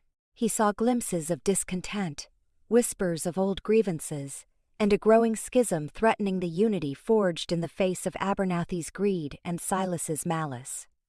The source of this creeping discord seemed to emanate from outside forces, beyond Harmony Creek's immediate borders. The burgeoning prosperity of their town, a direct result of their unwavering resolve and collective effort, was drawing envious eyes from larger, more established towns downriver. Harmony Creek, once a dusty outpost, was becoming a strategic hub, its resources and fertile land coveted by those who saw it as an opportunity for expansion, not cooperation. He sought Naomi that evening, finding her in the garden, tending to the light season harvest. The setting sun cast a golden glow upon her silvered hair, and her hands, still strong and capable, moved with practiced grace. "Something's stirring, Naomi," he said, his voice low, a familiar gravity in his tone. Not a direct threat like Abernathy or Silas, but something more insidious. Harmony Creek's growth, it's attracting attention. Not good attention. Naomi straightened, her brow furrowing slightly as she picked up on his concern. "What do you see, Elias?" "Discord," he explained, his gaze distant as he focused his inner sight. "Old feuds being rekindled, whispers of annexation from River Bend, the larger town downriver. They see our prosperity as a weakness, an opportunity to absorb us, to take what we've built." He paused, a grim line forming on his lips. "And I see a man, a politician, smooth and calculating, named Senator Alistair Finch. He's behind it, stirring up trouble, promising easy gains if they can integrate Harmony Creek into their jurisdiction. But his true motives are veiled, driven by a deeper greed." Naomi's eyes, still sharp and insightful, met his. "A politician? That's a different kind of fight, Elias. Not one we can face with a revolver or a fence post." "No," Elias agreed. "This fight is in the halls of power, with words and influence, but the stakes are just as high. They want to erase what we've built, to strip Harmony Creek of its independence, to dismantle the community we've fostered." The thought of losing their hard-won home, of seeing their children and grandchildren dispossessed, ignited a familiar fire in his gut. He had found his place, and he would fight for it. They brought the matter before the town elders, including Sheriff Brody, now a venerable patriarch, and their son-in-law, Tom Brody, who had inherited his father's integrity and leadership. Caleb, now the de facto leader of the ranching community, listened with a fierce protectiveness that mirrored Elias's own. Lily, with her keen understanding of the town's social fabric, sensed the subtle shifts in sentiment Elias had perceived. "Senator Finch is a formidable opponent," Sheriff Brody warned, his voice grave. "He has connections in the territorial capital, a reputation for getting what he wants, no matter the cost. He'll use every legal and political maneuver available." "We can't let him," Naomi stated, her voice firm, her posture radiating unwavering resolve. "Harmony Creek is more than just land. It's a way of life. It's our home. It's what we built together." The council debated late into the night. Some advocated for a diplomatic approach, sending a delegation to Riverbend to appeal for cooperation. Others urged caution, fearing that any engagement would only legitimize Finch's claims. Elias, ever the pragmatist, knew that a direct confrontation was inevitable, but it had to be on their terms. His sight offered fragmented clues, a key piece of leverage related to Senator Finch's past dealings, a hidden vulnerability that could expose his true motives. He saw legal documents, a land dispute, and a shadowy transaction from years ago, all pointing to Finch's ambition and corruption. "He has a hidden past," Elias revealed to the council. "A dubious land deal years ago that involved a powerful land company. He acquired his initial wealth through questionable means. If we can expose that, it might discredit him." The challenge was clear. They needed to gather evidence, to prove Finch's corruption, and present it to the higher authorities in the territorial government, effectively disarming his political influence before he could move Ke against Harmony Creek. It was a race against time, a battle of wits against a powerful, entrenched adversary. Caleb, with his burgeoning leadership skills, volunteered to lead a small team to scour old land records, to speak with aging prospectors and old-timers who might remember distant dealings. Lily, leveraging her deep connections within the community, began to gather stories and local anecdotes that might provide clues to Finch's past influence in the region. Sheriff Brody, using his legal connections, began to send discreet inquiries to the territorial capital, trying to gauge the depth of Finch's political power. Elias, relying on his honed instincts and his unique sight, acted as the unseen guide, piecing together fragments of information, directing their efforts, his awareness of Finch's subtle machinations always a step ahead. He felt the familiar weight of responsibility, but this time it was balanced by the profound strength of their collective resolve. He was no longer fighting alone. He was part of a powerful, unified front. Naomi remained his anchor, her unwavering belief in him a constant source of strength. She knew the burden he carried, the vigilance his sight demanded. In the quiet moments, her hand would find his, a silent promise of enduring support, a reminder of the home they were fighting to protect. As weeks turned into a tense month, their efforts slowly bore fruit. Caleb's team unearthed old, faded land deeds that suggested irregularities in Finch's early acquisitions. Lily's network uncovered whispers of intimidation tactics used by Finch's agents in other towns, tales of coerced land sales and silenced opposition. Sheriff Brody's inquiries confirmed Finch's powerful but fragile standing in the capital, a reputation built on carefully curated appearances. Then, Elias's sight sharpened, a vivid image solidifying in his mind. A locked strongbox, hidden beneath the floorboards of an old, abandoned cabin far out in the wilderness, containing the definitive proof of Finch's early corruption, incriminating letters, falsified documents, and ledgers detailing illicit transactions. "I know where the evidence is," Elias announced to the council, his voice firm. "An old cabin deep in the Blackwood Canyon. It's a dangerous ride, and the area is remote. He wouldn't expect anyone to find it." The plan was set. Elias, accompanied by Caleb and Sheriff Brody, would ride to the cabin, retrieve the evidence.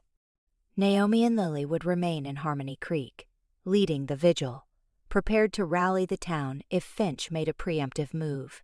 The ride to Blackwood Canyon was long and arduous, a familiar journey into the wild, untamed heart of the land Elias knew so well. The air grew colder as they ascended into the canyons, the silence broken only by the creak of saddle leather and the distant cry of a hawk. Elias felt the familiar prickle of anticipation, the sharpening of his senses. He was a half-broken cowboy who had found his home, and now he was riding into the shadows one last time to ensure that home remained safe. He was no longer running from his past. He was leveraging it, using his unique skills forged in hardship to protect the future he had so painstakingly built. This fight was not about guns, but about truth, and he was determined to unearth it, no matter the cost. The journey into Blackwood Canyon was a solemn pilgrimage into the heart of the wild, a landscape of jagged rock formations and whispering pines that felt both ancient and forbidding.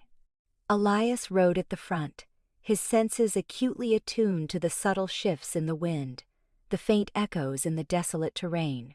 Beside him, Caleb rode with a quiet determination, his face mirroring Elias's grim resolve. Sheriff Brody, his expression grim but steadfast, brought up the rear, his rifle resting easy in his saddle scabbard. This was a different kind of ride for Elias, no longer a solitary flight from his past, but a purposeful venture, accompanied by those he loved and trusted, to secure their collective future. The air grew colder as they descended deeper into the canyon, the sunlight struggling to penetrate the towering rock walls. The path narrowed, winding through dense thickets and over rocky outcrops. Elias's sight sharpened, guiding him with an almost ethereal certainty. He felt the presence of the abandoned cabin, a faint echo of human habitation in the vast wilderness. Finally, after hours of relentless riding, they came upon it. A small, dilapidated cabin, its timbers warped and gray with age, half hidden by overgrown brush. It was a place of secrets, a forgotten corner of the world that had served as a silent witness to illicit dealings. They dismounted, their movements quiet, cautious. Elias approached the cabin first, his hand resting on the butt of his revolver, his eyes scanning the surroundings. The stillness was profound, broken only by the rustle of leaves in the wind. There was no sign of recent activity, no tracks in the dust. The cabin was a forgotten relic, a perfect hiding place for buried truths. Inside, the cabin was dark and musty, filled with the scent of damp earth and decaying wood. Elias's sight led him directly to a section of loose floorboards near the cold hearth.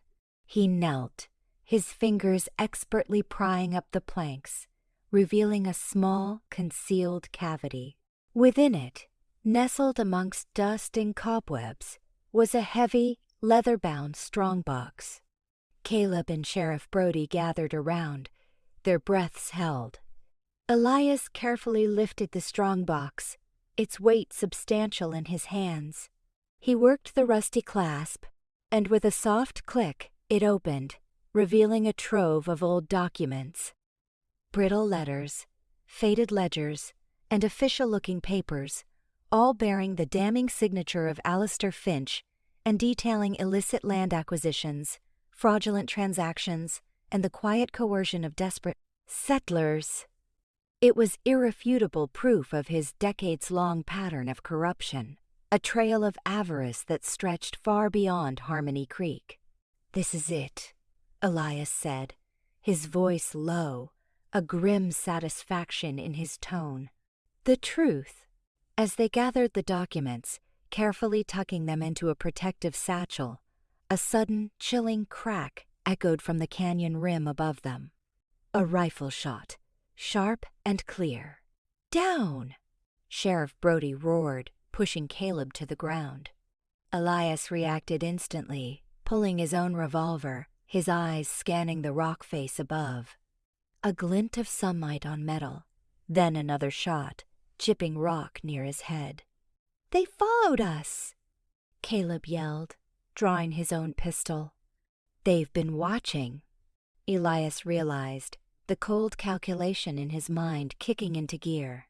Finch was more cunning than he'd given him credit for. He'd anticipated their move, or at least covered his tracks. Silas was likely still in jail, but Finch had other enforcers, other shadows at his beck and call. A small group of figures, perhaps 4 or 5, emerged from the tree line on the canyon rim, their rifles glinting. They were grim-faced men, hardened by years of unspoken violence, their movements fluid and practiced. This was not a random ambush, they were professional.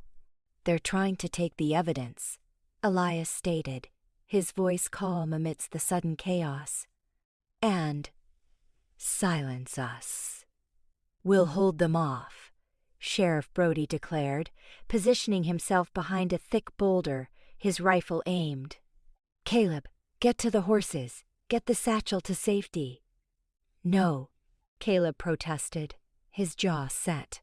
"I'm not leaving you." "That's an order, son," Brody barked. "Harmony Creek needs this evidence. Get it out." Elias looked at Caleb, a silent understanding passing between them. The boy was no longer a child. He was a man, hardened by responsibility, fierce in his loyalty. He understood the stakes. "He's right, Caleb," Elias said, his voice firm. "Get to the horses, take the satchel, ride hard, don't look back." Caleb hesitated for a moment, then, with a resolute nod, grabbed the satchel and moved quickly, silently, towards where they had left their horses. Elias and Sheriff Brody laid down covering fire, forcing the attackers to keep their heads down. The fight was intense, the sound of gunshots echoing deafeningly in the enclosed canyon. Elias moved with a fluid grace born of years of evasion and skirmish, taking cover, firing, anticipating his opponent's moves. Sheriff Brody, though older, was a seasoned lawman, his aim true, his resolve unwavering. But the attackers were relentless, slowly advancing, trying to outflank them. Elias felt a bullet whiz past his ear, narrowly missing him. He knew they couldn't hold out indefinitely. They needed to buy Caleb time. Suddenly, a figure emerged from the tree line directly above Elias's position. It was a powerfully built man, a rifle in his hands, aiming directly at Elias. Elias saw him, but he was pinned down, unable to move quickly enough. "Elias?" Sheriff Brody roared, pushing himself from cover, firing a desperate shot. The bullet struck the man's rifle, deflecting his aim, but exposing the sheriff to another attacker. A shot rang out, and Brody cried out, stumbling, clutching his arm. "Sheriff!" Elias yelled, his heart seizing with dread. He saw the glint of the other attacker's eyes, their intent now clear. Eliminate the witnesses, secure the evidence. They were closing in. Elias knew what he had to do. He couldn't let them take the evidence. He couldn't let them reach Caleb. And he couldn't let the sheriff fall. He drew a deep breath, focusing all his remaining strength, his every instinct. He moved with a speed born of desperation, firing his revolver, forcing the nearest attackers to duck for cover. He then pulled a handful of sticks of dynamite from his satchel, items he always carried for unexpected obstacles or, in this case, a desperate last resort. He lit the fuses with a practiced hand, his movements fluid and precise. "Get back!" Elias roared at Sheriff Brody, throwing the sticks towards a precarious rock overhang above the approaching attackers. The explosion ripped through the canyon, deafening and concussive. Rocks and debris rained down, forcing the remaining attackers to scatter, their advance momentarily halted. The sheer force of the blast sent a shockwave through the canyon, throwing Elias back against the cabin wall. He landed hard, his head hitting the rough timber, and a wave of dizzying pain washed over him. He pushed himself up, his vision blurred, his ears ringing. He saw the attackers, disoriented, scrambling for cover. He saw Sheriff Brody, nursing his wounded arm, but alive. And in the distance, he heard the faint but unmistakable sound of galloping hooves, fading into the distance. Caleb was gone. He had made it. The evidence was safe. Elias sagged against the cabin wall, a deep weariness settling over him. He had done it. He had fought the past, faced the shadows, and protected his future. The battle was won, but the cost had been tangible. Sheriff Brody, clutching his arm, made his way to Elias, his face pale but resolute. "Elias, you all right?" Elias nodded, pushing himself fully upright, the world still spinning slightly. "We got the evidence out. Caleb's safe." He looked at the receding figures of the attackers, disappearing into the canyon shadows, likely regrouping, but their immediate objective thwarted. "They won't be coming after us again. Not here. Not now. Not with Harmony Creek united against them." As they began the slow, painful journey back, Elias felt a profound sense of closure. The long shadow of his past, the relentless pursuit that had defined so much of his life, had finally been vanquished. He was no longer just Elias Thorne, the half-broken cowboy on the run. He was Elias Thorne, a husband, a father, a guardian of Harmony Creek, a man who had chosen to stay, and in doing so had found his true home.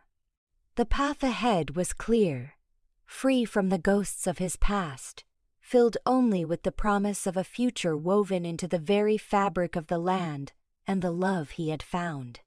The journey back to Harmony Creek was a slow, arduous one.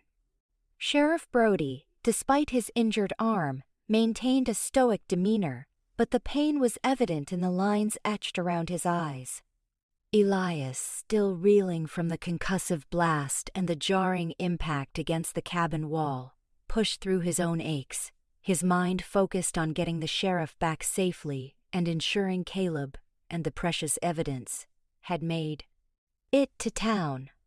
The cold canyon air, once invigorating, now felt like a shroud, emphasizing their weariness. As they finally emerged from the mouth of Blackwood Canyon, the familiar plains stretched before them, bathed in the soft glow of the late afternoon sun.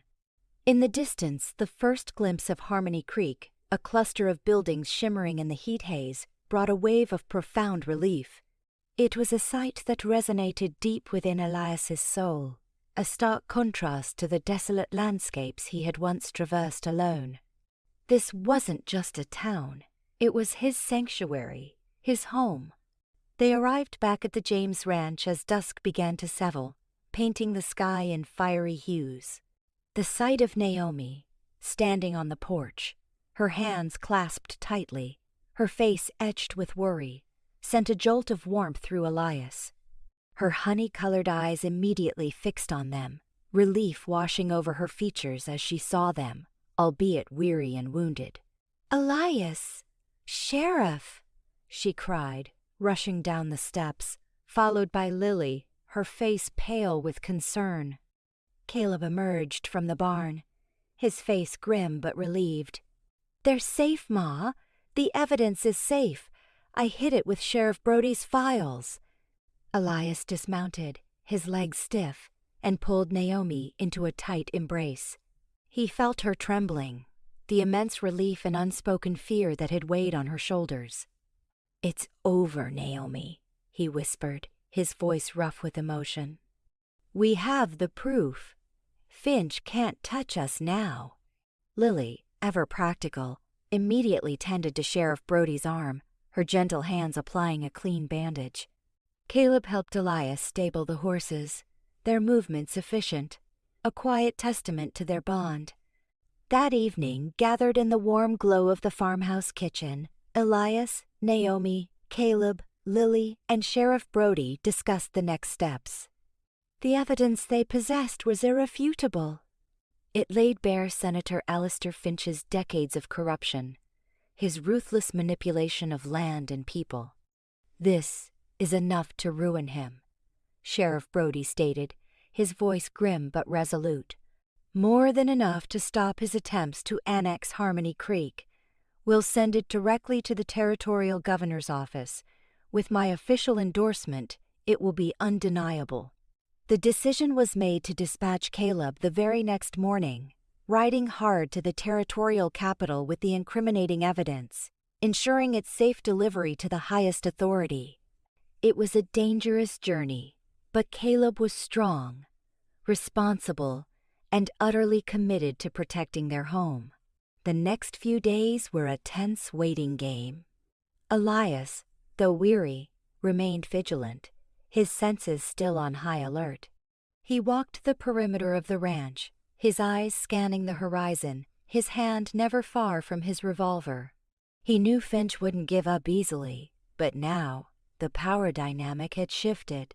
Harmony Creek was no longer a vulnerable target.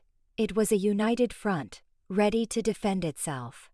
Naomi remained his rock, her quiet strength a constant comfort.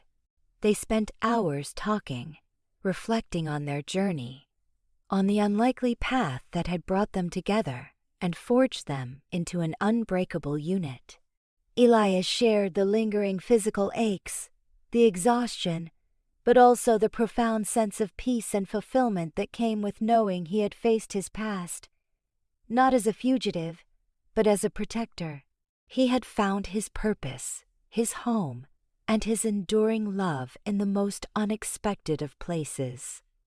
A week later, a rider, exhausted but triumphant, galloped into Harmony Creek. It was Caleb, his face streaked with dust, but his eyes bright with victory. He carried a sealed document, an official declaration from the territorial governor.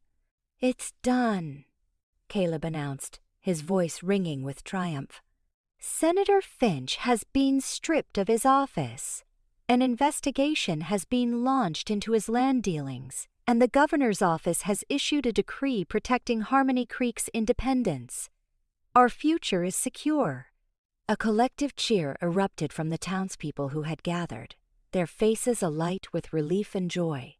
The sound reverberated through the dusty streets, a symphony of hard-won victory. Harmony Creek had prevailed.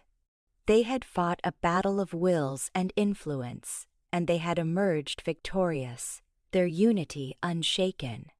That evening, Harmony Creek erupted in celebration. A bonfire blazed in the town square, casting dancing shadows against the laughing faces of the townsfolk. Music filled the air, mingling with the joyous sounds of conversation and the aroma of roasted meat. Elias and Naomi sat by the fire, their hands clasped, watching their children and grandchildren dance, their hearts overflowing with gratitude and contentment. Elias looked at Naomi, her face illuminated by the firelight, her eyes shining with unshed tears of joy. "We did it, Naomi," he whispered, his voice rough with emotion. "We saved our home." She leaned her head on his shoulder, her voice soft. "Not we, Elias. You did it. You faced your past. You stood your ground, and you showed us all what true courage means. You brought us together. You gave us this." He shook his head, a gentle smile on his face.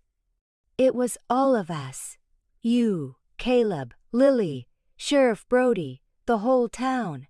I was just a half-broken cowboy passing through. You asked me to stay. You gave me a reason to fight. You gave me a home." He paused, his gaze sweeping over the vibrant scene, the laughter, the music, the tangible joy that filled the air. "You gave me everything." He had spent a lifetime running from shadows, from the ghosts of his past, from the loneliness that had become his constant companion. He had believed himself destined to be a solitary figure, always on the move, never truly belonging. But Naomi James, a war widow with 2 children and a ranch she was about to lose, had seen something in him that he couldn't see himself. She didn't need a hero. She needed a set of hands, and in giving him that, she had given him so much more. She had offered him acceptance, laughter, and the feeling of being truly seen.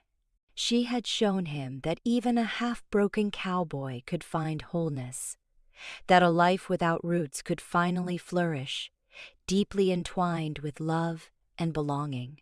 As the bonfire crackled and the music played, Elias Thorne, the man who had once believed he was destined for a life on the run, felt a profound and unwavering peace settle deep within his soul. He was home. His past was not forgotten, but it no longer defined him.